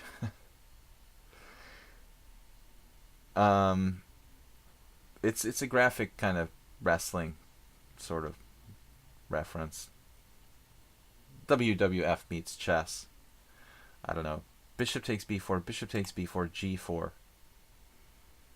Overthinking strategically. This is probably not a bad move, man. Okay, f5, takes. Knight c5. Oh. Yeah, I don't know about that. So, this bishop is basically keeping black alive at this point. He's like on life support.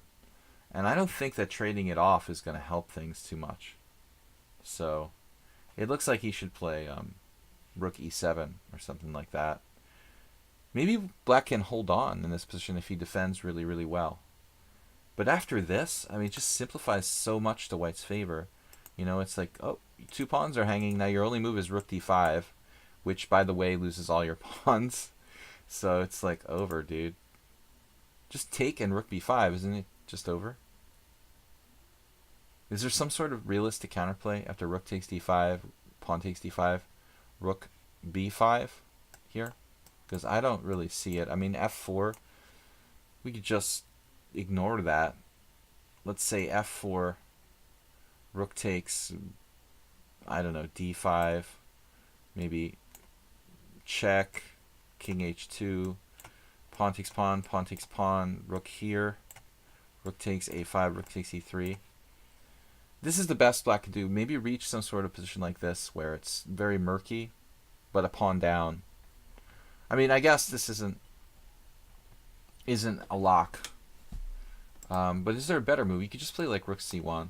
Maybe you don't give black as much counterplay here.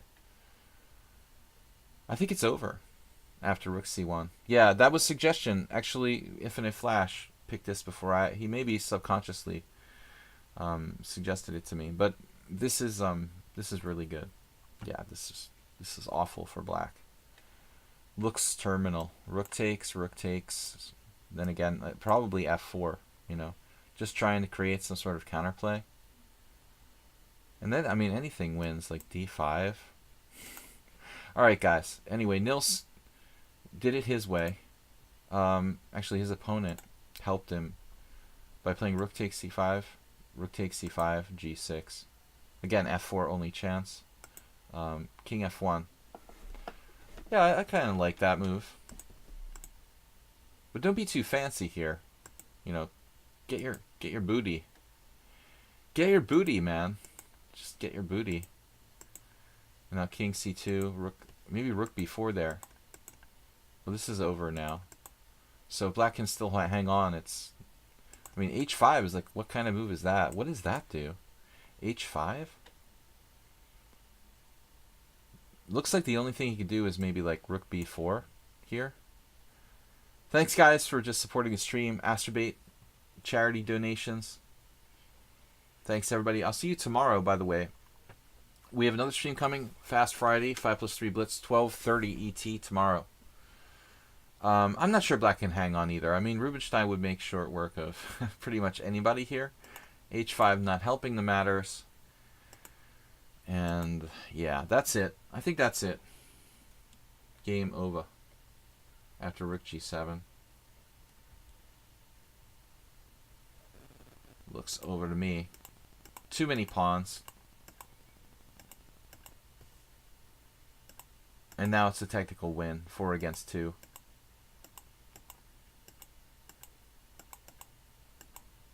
Yeah, probably just tuck your king back there, right? Now it's your island is unbeatable. So this is just a matter of technique. He wins this, no doubt. I hope. It's over. Mate and 10.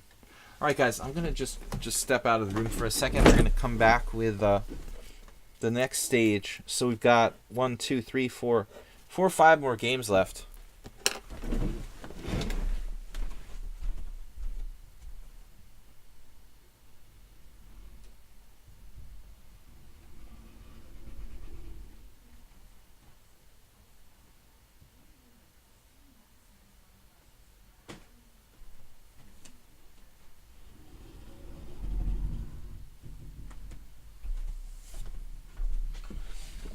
But Nelson, it was a good game, man. Very good, clean, you know. I think that bishop b2 moment, though, I really like e4, e5 there. Get your booty and take it down. All right, so we are gonna move along here. Hissedunz is up. Hissedunz, JCS, move 11, infinite, and then like we may or may not have time for take back depending on the schedule. Let's get it going on. Excuse me.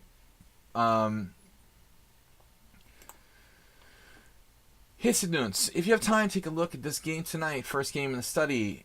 This is another over the board loss. I'm white. He flagged. Chess Drake says, is there going to be another simul on Sunday? Absolutely, sir. Yes, sir. Sunday simul. Usual time.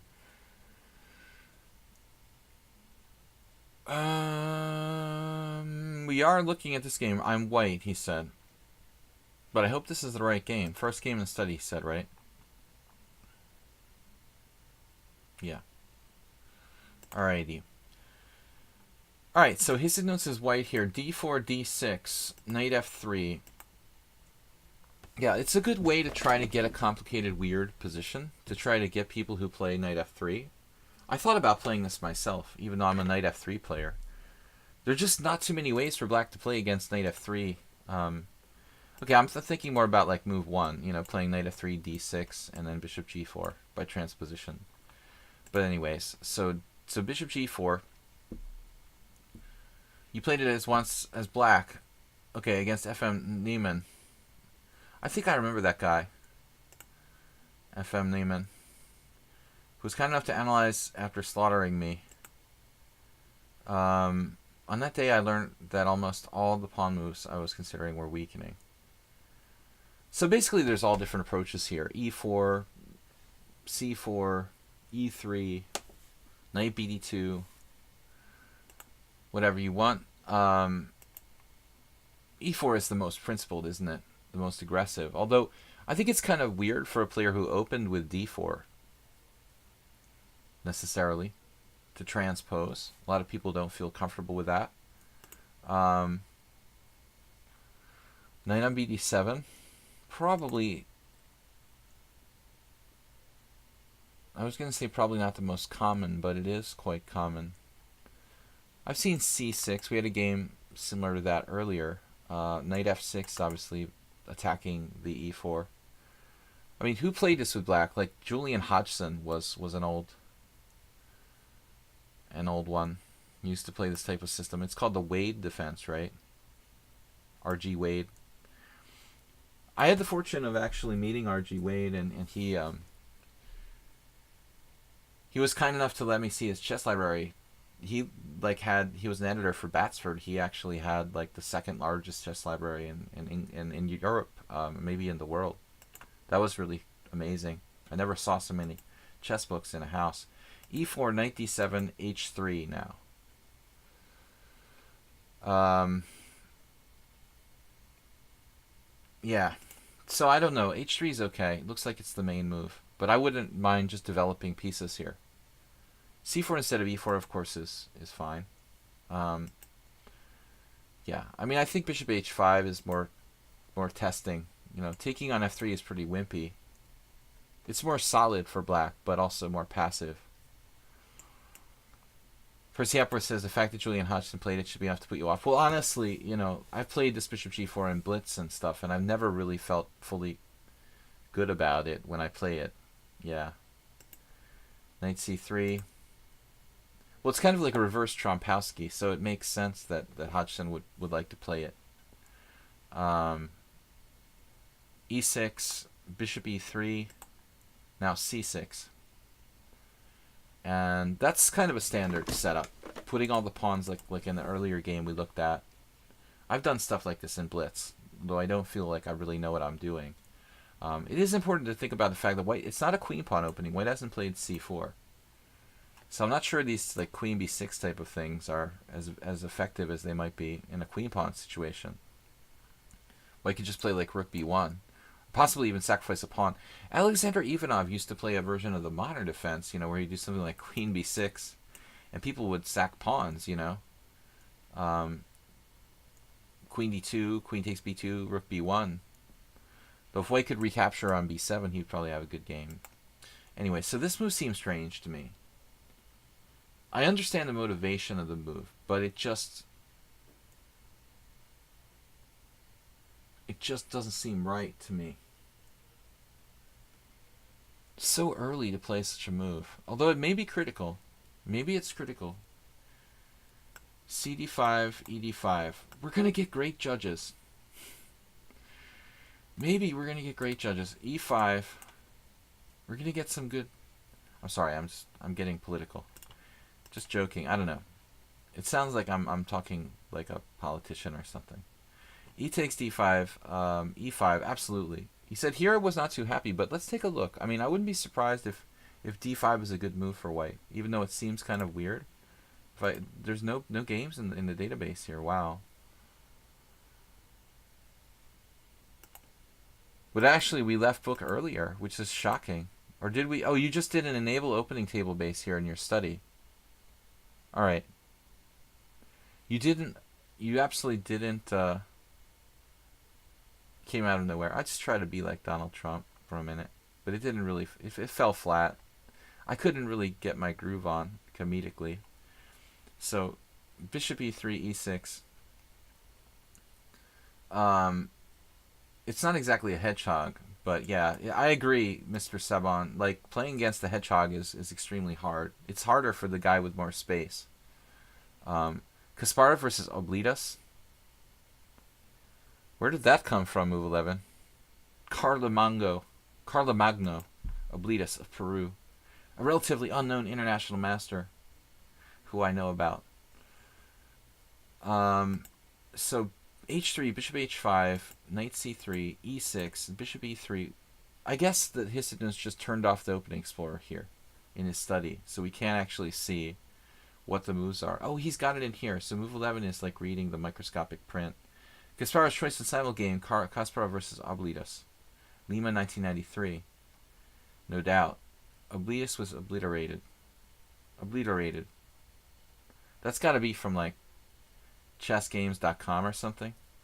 Oblitas obliterated. Some sort of stupid pun. Alright, so c6, d5. Takes, e5. Mandatory. Okay, bishop d3 now. So what about like g4? I mean, should we just pull the trigger on g4 at this point? The problem is we don't have knight h4, so he goes bishop g6, but we could go like h4. Then h5. And the white squares are a little bit melting down. But I like white space. I mean, space in your face, right? This is a lot of space. Something like 97. But not that clear, actually. Really not that clear. Interesting. Well, I think that's what black generally wants. Well, you get what you pay for with d5. I mean, it's going to be kind of murky. e5, bishop d3. So he says g4, bishop g6. No, that's my analysis. Yeah, I don't know. I don't have access to an Opening Explorer. I'm really not sure. I like g4, but after bishop g6, I guess you could just go bishop d3 there and have some sort of white square bishop exchange. That we weakened our king side, though, with g4. Not so easy. His news says Opening Explorer is available in the study. Am I missing something then? Why are there no games here? Oh, there is one game, but only up to this point. That's surprising. Wow. So I'm surprised there's not more than one game available here. Anyway, guys, I gotta kind of kick it into gear. I'm taking too long. All right, I'm surprised this position was never reached in any master games. That's kind of strange. I mean, it seems like very logical play by both sides. Bishop d3, a6, good move. I mean, I think it's okay. He calls it provocative. It's not, you know, the whole opening is provocative. I mean, g4, bishop g6. Now you exchanged on g6, but can you try anything else? It's feeling like a Sicilian now. It looks like a weird sort of Najdorf. Black didn't play knight f6. Okay. It seems reasonable for black, though. Queen e2. But no good place for the king. You're going to have to put it on g2, it looks like. I think castling queenside is possible. It's a little risky. Although maybe, yeah, maybe you should do it. Rook c8. And he offered a draw. Okay, I honestly would be a little bit unsure here, you know, about my position. Am I better? Or is black, you know, does black have sufficient counter chances? Kind of compact, his structure. He's got the very bad bishop. The knight has problem getting out. But I like his structure and the compactness of the position. Queenside castle says, I don't fear the black attack. The dragon bishop is missing. Yeah, I mean, so, okay, rook takes c3 is not going to be really convincing in this type of position like it would in the dragon. He could try maybe like knight b6, knight c4. That seems realistic. What about that? What's Opening Explorer? I mean, engines say. White is better. Well, no surprise there. White has a lot more space. But knight b6 is interesting, just doesn't develop. With queen a5, he's trying for this exchange sacrifice, but he's not developing his pieces. King b1. b5, again, not developing the pieces. Solid move.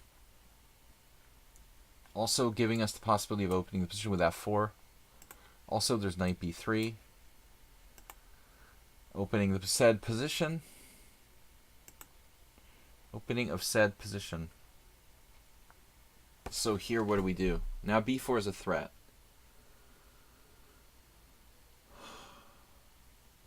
Knight e4, perhaps. Knight on d to e4. And if f5, we just take and play like knight to g3. Is this worth considering here? What do you guys think? Unclear or what? After some thought, Stockfish comes around, says white is better.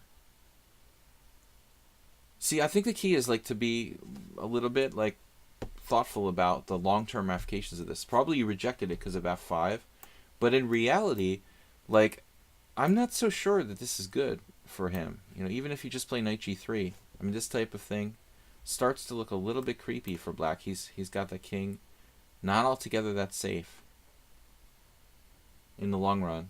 You know, this is not a great piece, but look at black has a lot of vacuum there. Not an easy game, but I think chances for white are decent here. So knight f3 anyway, you played, which makes some sense. Let's turn off the engine now. Here, here, and a similar idea where you've got allowing f5, but he plays queen c4. Forcing a trade of queens, excuse me, and, oh man, winning a pawn?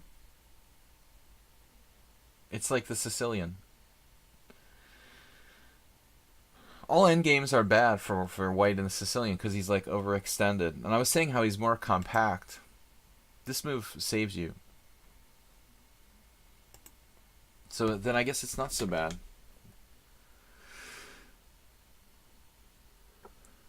Knight d2 and everything's still in order. More space. Very difficult to break it open, but your development lead still remains. g5. You know, I was thinking f5 too, but this restricts his pieces, so this is a kind of brilliancy. He plays f5. How are you going to open it up? h4, h5. King f7. Black is a pretty good player. h4. E takes f4. Bishop takes f4. And then knight e5. Man, look at that knight on g8 and the bishop on e7. But now the h4 pawn is like a huge liability. That is tough. Now it's becoming very, very tricky. You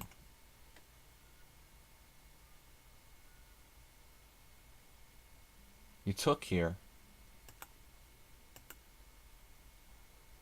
And it looks like the black pawns are so strong. That pawn mass. These pawns are connected past pawns on f5 and e5. Everything just melted down. So it looks like it's just terrible now for white. Does he have to take? Does he really have to take? Well, he has to do something. Why not take on g5? Oh, he's losing a piece. Yeah, he has to do something. He's losing a piece. That's not good. So he has to take. Alright, g takes, and you can take on f5. So it's not so clear. g6, securing his pawn structure. And so, at the end of the day, there's a protected passed pawn on h5. Black king is closer to the center. White has these vulnerable pawns. This is vulnerable. Still kind of difficult to evaluate. I mean, it's 5 pawns against 5 pawns. Knight e4. Knight e4 makes a lot of sense. Knight f3 was played. e4. Knight e5 check. King g7. And now, d6, natural, knight f5, and then d7, powerful passed pawn, but he can attack your knight now. Has to go here. How does this work? Oh, he sacks the exchange here. So this is what happens. He sacks the exchange. Well, what else can you do, though? I mean, I think it's almost forced. Apparently knight c6. There are some ways white could play this differently. So after this exchange sack, you lost on time, but it would have been a mess. So d8, queen, rook takes, rook takes, rook takes, and I think that black is clearly superior in this position. Rook d7 check. I guess king f8 or g8. If you play rook d8, then king f7, and the king starts to approach. Is black better here? Let's see what the engine says. No. The engine thinks that white is slightly better. So. And here I was a bit disappointed, so you let your flag fall. Rook cd8. So you think rook c5? What? Okay, d8 queen. This is just my analysis I added here. So I don't know, guys. Rook on cd8. What's this? Yeah, that's too passive. Knight c6, knight e3, rook d6. Too passive. No, rook c5 is a good move, and in fact, black's still active. Though, you know, okay, you do have rook d7 check, and I don't know. Maybe he could play knight e7 or some other move in this position. I just assumed king g8.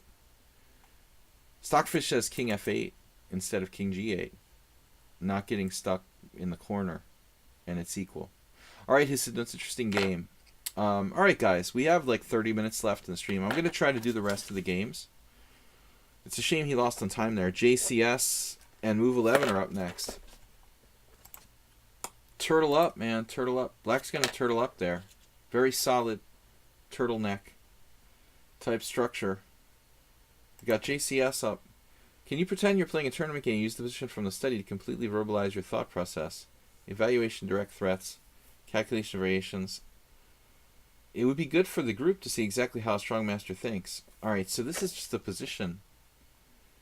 Pretend you're playing a tournament game and use the position from the study to completely verbalize your thought process. I've never done that before. Alright, so this is our position. Wow. It's been a while. Yeah, we're playing here this variation of the Zaitsev, Lopez, or maybe Chigorin. And it's a very tense position. I mean, so much pawn tension. There's a lot to think about. It looks like black is active, but the knight now has a serious problem. Where's it going to go? d6, we lose control of e5, b6. So we have serious troubles with the knight. You know, Chigorin, Roy Lopez, right? So where does it go? To b6? We're gonna lose a pawn on e5. I think we have a problem here. You know, I'm seriously worried about our position. Maybe we can find a way to bail out tactically, because I don't like this just standard move the knight, and we're all of a sudden getting crumpled with a capture on e5 or something. I mean, just take a standard variation like this. What's going on here? I mean, it's like pawn takes pawn. What do we play? Knight takes, pawn takes, bishop takes. That actually drops a piece, right? Pawn takes, queen, rook takes, bishop takes, rook takes, rook check, king h2. And black has some compensation. But is it enough? You know, that would be the question. This type of line is one possibility. Trying to find if we can allow this. But it looks like just knight takes e5. Let's check this out. Knight takes e4. So first you have to calculate like a lot of forced variations. Just checking the forced variations, you know, with like f6 here. And then there's knight c6, maybe saving him or not. The knight is not trapped, in fact. So actually there's a lot to calculate. There's a lot of calculation involved in this position. Just one variation with like knight b6. When you've got this much tension in the position, a lot to calculate. But I wanted to look at this to take the initiative with not surrendering by retreating the knight. Let's look for a more active possibility with pawn takes e4. So knight takes e4, and then what do? Our knight's still hanging, so we've got to take here, hitting c3 for whatever that's worth. B takes c starts to bother me a little bit, but there we can recapture here. So this is very, very complicated. You know, this variation is the thing that bothered me. This is not clear either. Queen d3 and e4. So black has an answer for like everything in this position. Infinite Flash Chess was like, stop. Should have asked without moving the pieces. Okay. You guys want me to not move the pieces? I'm sorry. I'm so used to moving the pieces. Let's continue a little bit without moving the pieces. So we've got like, you know, 5 more minutes for this. Yeah, you wanted me to not move the pieces. He's crying. New thing. It's hard for me. I'm old. It's hard to learn new things. So visualize without moving the pieces. Let's try. Let's put the knight back on c4. Yeah, I mean, I would think about it in those terms. You know, there are different options here: playing passively or actually taking with the pawn. But I think this position is extremely calculation oriented. This wide open with all those pawns hanging and the tension in the position, and the tactical ideas like queen d3. I really don't think you can sit back and say, oh, well, these are the strategic elements of this position. You know, here I have the bishop pair, and it's still early in the game. There's a lot of tension. I think this is all about calculation, basically. So my treatment of this, if I was to verbalize my thinking about this position, is almost purely about calculation. Just some minor things like, okay, I don't want to put my knight on the side of the board, but I think that it's just pure calculation. So I would look for an active move, like pawn takes pawn, trying to take the initiative, not surrender by giving up space, by moving the knight back to a passive square. Can we consider another option though, knight d6? Because I think I actually omitted this concept. If you go to knight d6 instead of knight b6, I always hate b6 as a square, but knight d6, yeah, we're just going to lose a piece then, pawn takes pawn. Or are we? Could you imagine the variation knight d6, pawn takes e5, forking the knights, and then you play like pawn takes e4, attacking the knight on f3. Visualize this position. Knight d6, de5, and then de4. And now either way you capture, we have like a counter capture on f3. Maybe it's not that clear. Although I think that black's kingside would start to kind of, as Mark Hebden said, creak. This looks like a standard Lopez, some kind of Chigorin or Breyer or what's it called? Zaitsev. Smyslov. I don't know. Smyslov is like queen d7, right? h6 is early. So I think it's all calculation. The only thing that black strategically I think needs to think about would be like the placement of his knight. Like d6 would be better than, say, b6 or a5 if we could maintain the knight in a strong central position. Okay, guys, that was interesting and stressful and difficult to do, but fun. We're going to move on to Move 11's game. We've got like 15, 20 minutes left for the stream. We've got 20 minutes left in the stream. We're going to go to Move 11. JCS, I hope that was interesting for you as an exercise, but definitely not like an easy position. It's such a position to verbalize what's going on. It's mostly calculation. I could go on for an hour, trying to calculate all the possibilities there. Definitely. Move 11 is up next. Now, he submitted a 5-minute game, a short 5-0 blitz game.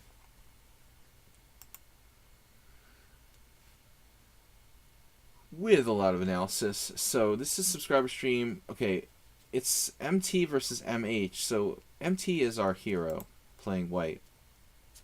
E4, C5, knight F3, knight C6, D4, CD4, knight D4, E5.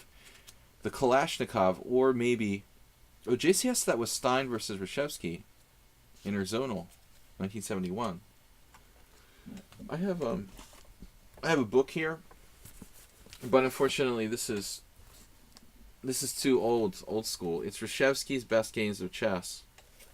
And this is actually only going up to about 1946. The man had a seriously long chess career. Alright, that is Reshevsky. So E5, knight to B5. It's funny, Reshevsky lived into like the early 90s or around there. And he actually, maybe not the early 90s, he died around 1990, I'm not sure. But he actually had a career, where 71 was like late in his, it was like late in his career. So D6. Have you ever done one of those exercises with someone, Mr. Coffee? You guys are making sexual jokes about Mr. Coffee's comments. No, I don't know. I don't know. I'm losing it, man. I'm getting kind of confused. D6, sexualizing Mr. Coffee's comments. Alright. Maybe it's just me. It's all interpretation. You know, my mind is in the gutter. But anyway, so D6. Ulf Anderson plays, this is black. No, Ulf Anderson plays... Ulf Anderson plays A6, knight D6 check, bishop takes D6, the Ulf variation. Queen takes D6, queen E7. Which may be an improvement over the Lowenthal queen F6, actually. It's still slightly better for white. That endgame is supposed to be slightly better for white. But Anderson likes to do that in blitz. Yeah. But anyways, so D6 is better.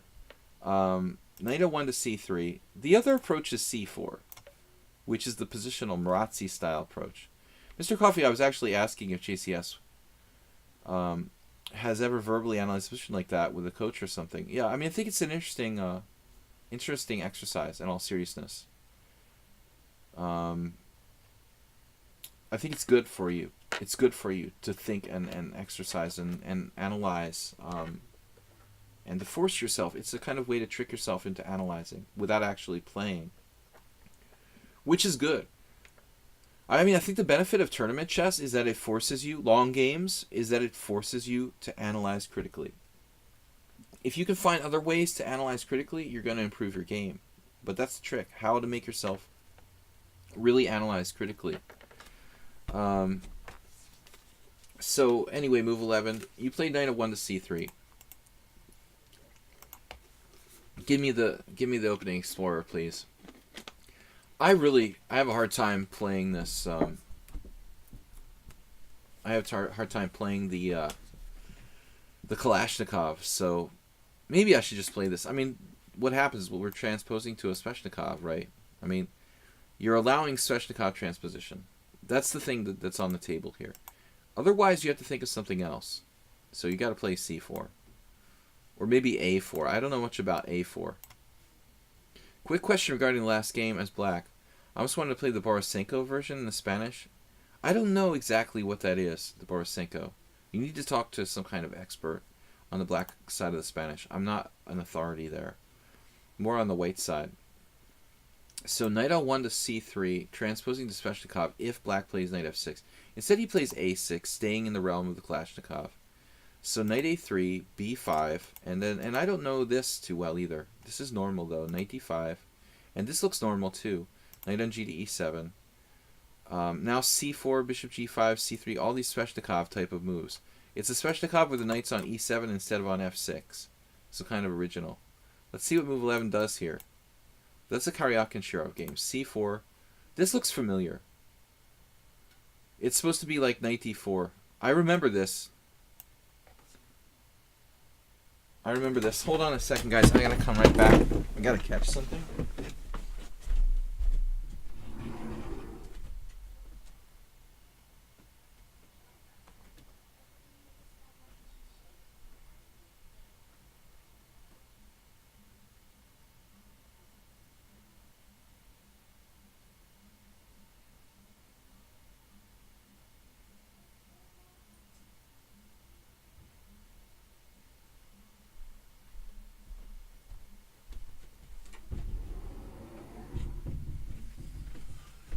Alright, so this is a variation with knight d4. I think this was considered like the main line in some books back in the day. I don't know what the current deal is, but it's something like a pawn sack with pawn takes pawn. It would transpose to a Sveshnikov, wouldn't it? I mean, it wouldn't matter now where the knight comes from, whether it's f6 or e7, move 11. But this is like Weird Al Yankovic Sveshnikov book. Knight takes d5, e takes d5. Carlsen versus Rajabov. Carlsen, now Sveshnikov player himself. So we see interrelation between the Sveshnikov and the Kalashnikov, actually. So let's see. Yeah, so he doesn't play knight d4. That's the move I'm familiar with. This I don't know too much about. Knight takes. It seems more thematic to take with the e-pawn because you keep the pawn tension here. It's more dynamic to take with the e-pawn. right? You keep the pressure on b5. So this move taking toward the center allows him to kind of keep that there and keep your knight out of the game. So it looks like this is truly more interesting to play ED. Carlsen Magnus. Alright, so yeah, we made an inaccuracy here. I mean, black could just play like queen a5 check in this position, though. What are we doing after queen a5 check? Bishop d2. White's position looks pretty lame, actually. Am I missing something here? There's like a trap? I would think this would be okay for black. Just here and here, and he's fine.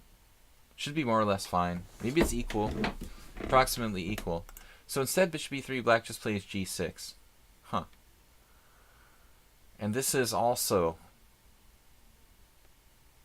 interesting.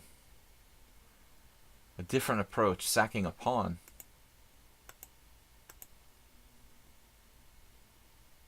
Number of games here. Now this is a TN. Obviously, like, the main idea was queen a5 check.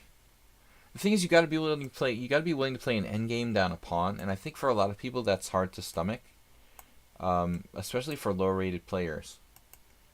Black has to play an endgame down. I'm down a pawn. Oh my god. You know, bishop g7, but the bishops are so large here that white is actually worse, even though he's up a pawn. So, it is a pretty cool idea. White should probably not take this bishop on d4. It's not worth it to give up your dark squared bishop. Knight c2 looks pretty drawish. So bishop d3, yeah. So this looks like a mistake, move 11. Yeah. Rook g8, bishop e2. Even here, you know, queen a5 check, it's still not too late. Although you could play king f1 now, you know, that's a different approach. Although that's probably not that great either. Queen e2 still valid. So you stopped queen a5. Did you have a better move here according to the engine? Queen b4. Very hard to find computer move. Okay, queen d2, f5. I don't really like the way the black king can't castle. Where's the black king going? You know, he's got nice bishops, but he's going to have to put it on f7, which is a bit awkward. Yeah, I mean, I'm concerned about my king's safety here. Can't you castle? Is there something wrong with this? Move 11, I don't know, man, but I'm definitely down with castling. You know, when given the opportunity to make my king safe, I would definitely not go on a fishing expedition with queen a5. This is crazy, dude. You know, be like Bronstein. Coordinate the forces. Bring them together like a working, you know, like a unit. A united front. Together we stand. Divided we fall, right? I mean, the white pieces are like that. It's like the United States. The United States government. A good example of going wrong here. It's like Donald Trump's political policies. Queen a5. No, keep keep everything together. Just keep it together. And I think white's okay because the black king is ultimately not 100% safe. All right. So, no, I mean, coordinating the pieces together in one unit. I thought queen a5 was kind of a crazy move. Your king doesn't feel safe here. He has raking bishops. And you're not castling, and you're not getting your h-rook into the game. You know, that seems weird to me. Bishop d4. This guy's down with the one-move threats. I don't know if I would have seen rook takes d4. But I definitely noticed that g3, queen e4 is a problem. g3, queen e4, can we do that, though? There's this stupid bishop h3 at the end of the day. Damn. So this is the problem? Castles, bishop h3. Oh my god. It's negative 23. Asterbate, how do you feel about this position?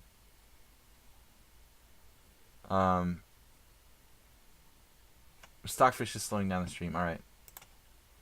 So, anyways, it could go very, very drastically wrong. But bishop d4 is a forcing move. But again, like, what about just castles? Like, what's black doing ultimately? You know, is he going to castle queenside? Like, where's his king going that he can be safe? You have a knight problem, admittedly. So maybe, but you're now threatening real stuff. Maybe with g3 for reals. So I think that black is still worse here. But if you came up with some sort of exchange stack, I didn't see this. Rook takes, and then bang. Flash tactics. So when the black king moves now, let's say he puts his king on f6. Like king f7? What are we doing exactly? I don't really like this. Why not king f7? Or king f8? Even king f7 should be okay, no? Queen c7 check, king f6. Oh, this doesn't work because of d6 hanging. Okay, that's a mess. Maybe that's kind of a mess. Even this is probably okay for black. So move 11 just got kind of a field there. He played bishop takes b5 check, the guy played king e7. Now queen c7 check, king f6, queen d6 check. He just walks away. Still difficult to see how white's lack of coordination here is going to work out. Even if you don't blunder, what's the move? Queen g3 check, king h6. Black's up the exchange. When you have trouble castling, I mean, where are you going to castle? Is there a perpetual? No. No. Okay. So I think we learned our lesson here. I mean, queen a5 looked really weird. Was there something that white missed, though? Rook takes d4, queen takes d4, bishop takes b5, question mark. So here you should just castle. Is that the moral of the story? Or can you play another move? Can you play knight takes b5? Maybe move 11 just missed this. Knight takes b5, slightly improved version. Slightly improved version. Yeah, Infinite Flash Chess always sees what I see. Like, he sees it first. That's the difference between Infinite Flash and myself. We see basically the same things, but he sees them first. No, this move actually, yeah, it's much stronger. I found it without the engine. So things got a little crazy there. But I think that he should just stay castled. The bishop blocks the king on e2, no doubt. Yeah, but this is fine for white now. I mean, he's got serious problems with c7, this. We're losing c7 and c5 and d4. How do you protect against the two threats? Is there something that black can do? Queen e5, let's say. Knight here, check. King at f7. Where's the best place to go? Maybe there's still some life here for black. King f7. And now knight takes a8. And then this is the moment of truth. Probably our best shot. Anyway, very unclear. Thanks for the game, move 11. I'm going to check out Infinite Flash Chess and take back very quickly. Guys have like 4 minutes each. Alright, Infinite Flash. Who's last? What can I say? The guys that are last, they're last. So Infinite Flash is playing here against me. Oh no, not another game against me. No. He's got it. Infinite Flash Chess versus Pushed Pawn. I lost this game, but it's really instructional. Thanks. Alright, so Infinite Flash. Did my best there, move 11. Thanks for supporting the stream. I don't know that much about the Kalashnikov, but I think that basically the key there was like taking with the e-pawn. That looks more dynamic. And then the queen a5 move. Obviously the computer gave it like a question mark. Or maybe it didn't. No, it gave the bishop takes b5 a question mark. But I think just castling, man. You know? d4, king's Indian. Wow. Oh god, h3. Yeah, this is tough. This is a tough system. I lost against Galiash Miklos in last year's December tournament I played in. Yeah, this is a Petrosian now, though. I lost another game. I have a terrible score against Petrosian h3 type of stuff with black here. g3, this is Dmitry Gurevich. Knight a6 now. That's one line. Maybe black can do queen e8, right? Queen e8. I love cake. Trying to kind of protect the knight on h5 and push through f5. That's a classic line. This is probably worth looking into. So knight a6. No time for a5, I guess. Bishop e3. So, okay, let's see bishop e2. Maybe trying to exploit the knight on h5. I remember Dmitry playing stuff like bringing his knight back to g1. Or knight h2, maybe that was it. Some really subtle stuff. I mean, you got to be very, very deeply knowledgeable about this stuff with white. You know, messing around with you're playing g3, h3, knight h2. But a really strong player, a deep strategic player like Gurevich, Dmitry, you know, he was really good. You could probably find some of his games and some stronger players too.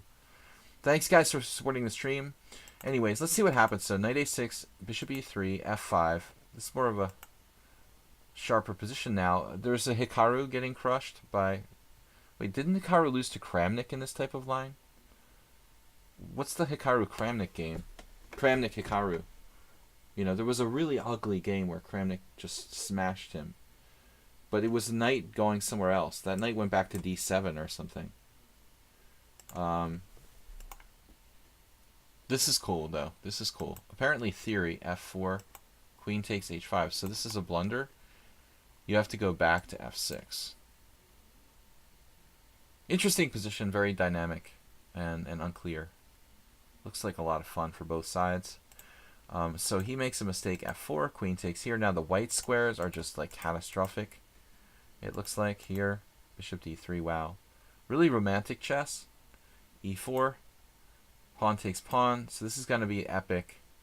Crushing through on the white squares. Queen g6. Oh my god. So he had one chance to play e4, maybe liberate that g7 bishop, didn't find it. Now he plays it, but it's too late. What's the best move here? Well, I don't see like a clear knockout. You're going to have to take with the bishop. That's what you did, right? I would have taken with the bishop too. It's hard to understand why that's not a good move. I just don't really understand why it's not a good move to take with the bishop. So take it with the queen gives you additional options of going knight g6 or something. Yeah, that's tough to see.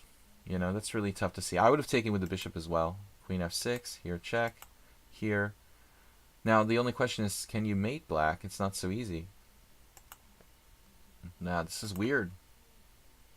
It's weird. I mean, if this is a blitz game, what do you do? Like rook h2, maybe? He's getting away over to d8, and it's hard to put him away. You missed the knight e4 works as well. Queen h7. Yeah, I mean, knight e4, I mean, it's still a good move, too. You could play anything. But I don't see a forced crushing game over type of thing. There is nothing obvious that I see. Is there some kind of queen sacrifice like you could do with knight e4? The study like mate, Soltigo style, you know. Bishop d7, queen h7 check, king takes, knight g5 check.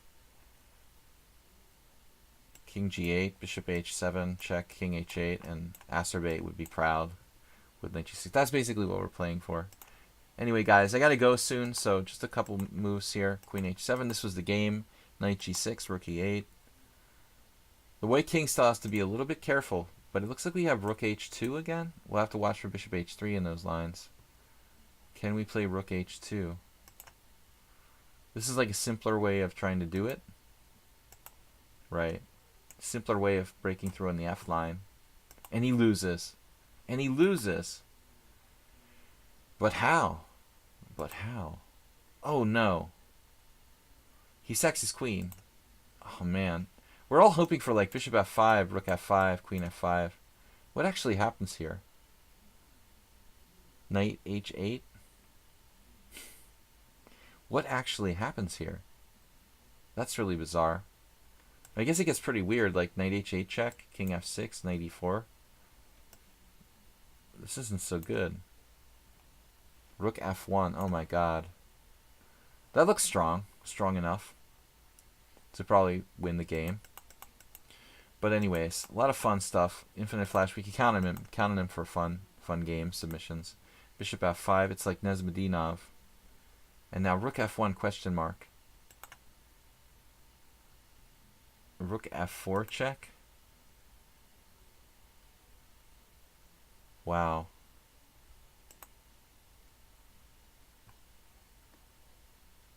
Wow. Is that like, man, that's brutal. So it's just a trapping the queen move. You take here and bishop takes. Clean. Up a piece. Crazy. Alright guys, last I take back, I'm just going to take a look at this for a minute because he's always late. He's in trouble again. He puts in like a 100-move game. This seems like I could play stronger somewhere if you have the extra time. I don't. Alright, it's take back versus Chirilla. No, Kramilla. Let's see. So very good game, 21 cent upon loss. Just breeze through this. Let's point out what he could have done better. The Petrov. Fabiano Caruana. Knight takes c4, knight c3, Nimzovich variation. I think knight f6 is not that stupid, but knight takes c3 here. All standard. And now castles kingside. Okay, so this is not really like, you know, it's not really the safest approach for black. Going with the kingside castle. You know, I definitely would recommend, you know, probably playing knight c6 and trying to do the queenside castle type of plan for black. Castles kingside looks like it's not easy. Queen d2 here. I don't know what this is. He just leaves theory. So I haven't looked at this in a long time, but I know that the knight comes here. It can come either here or here in different situations. You got to be a real expert with black. This is some sort of new move. I mean, obviously you can go knight d4. And I don't know what he's really doing. Black plays bishop d7. Here, knight c6. So generally I'd want to avoid exchanging pieces here. Vladimir Malkov playing Anand is one thing. Like, he doesn't mind a draw, you know. But we don't really just want to simplify. So what basically happened here? I mean, maybe instead of knight d4, take back and do something like h4. I mean, isn't that what you're supposed to do when black is castle kingside in this line? Forget about knight d4. Let's just try to like checkmate the guy, you know, with like bishop d3 and knight g5. You're supposed to attack him like a madman. And isn't that the idea? So I think you got off, you know, off the track essentially of the primitive plans with the fishing pole of knight g5. Just like Acerbate would have played. Go with your Acerbate instincts here and play for the fishing pole type of attack. It's like knight d4 is pretty, but it's good for a draw if you're 2700. I mean, it's funny. This transposes to their game, but you know, you've got no attack here. I mean, the whole plan is to play knight g5 and h4, caveman, and that's why black castling kingside is not like, you know, really that safe. I'm much happier with black trying to castle queenside in these type of lines. So that's what I would recommend, dude. a5 here, g4. Yeah, but there's no attack really. I mean, this is like a little better for white, but microscopic advantage. Actually, practically nothing. I mean, maybe this is a bad move now. Plays f6 unnecessarily. I guess it's not so easy for black to equalize, you know. But I feel like it's just too symmetrical, not optimal. He tries to run away. Oh no. Oh no. Self-implosion. h5. Oh no. I feel the implosion coming. What's next? Wait, where are we going to break it down? How do we finish him off here? Bishop f3's got to come in. Yeah, I mean, you did this exchange kind of early, but I guess you had to. Otherwise, he'll play g5 or something. Yeah, this is it. And now we've got taking the h-file threat, attack on d5, double attack. Oh, you played this. So just rook takes rook, rook h1 is good. But I guess he can't stop you. So really, not sure about queen h3 though. You want a front-loaded battery. You got bishop h6 here. Is that the idea, bishop h6? The best move was c4. That's computer. I was thinking just this, but what's the follow-up to queen g8? It's really hard to break black down. This is the computer. Let's see, c4. I mean, come on. Makes sense, but it looks like black can play bishop e6 and you'd be okay. That's a nice move, playing on two fronts. Yeah, you're looking to the king side and you might miss this possibility. I probably might have missed it as well. So queen h3, you're not really going anywhere, but he likes weakening his king. He played systematically f6, g6, and now g5 when it wasn't absolutely necessary. That's a third weakening around his king he's made voluntarily. That's basically his modus operandi. Bishop e2, keep it closed. And then what is this guy doing? I mean, seriously, dude? Yeah, let's go for it. The king is a fighting piece. Entertaining. Entertaining. And now how do we finish him off here?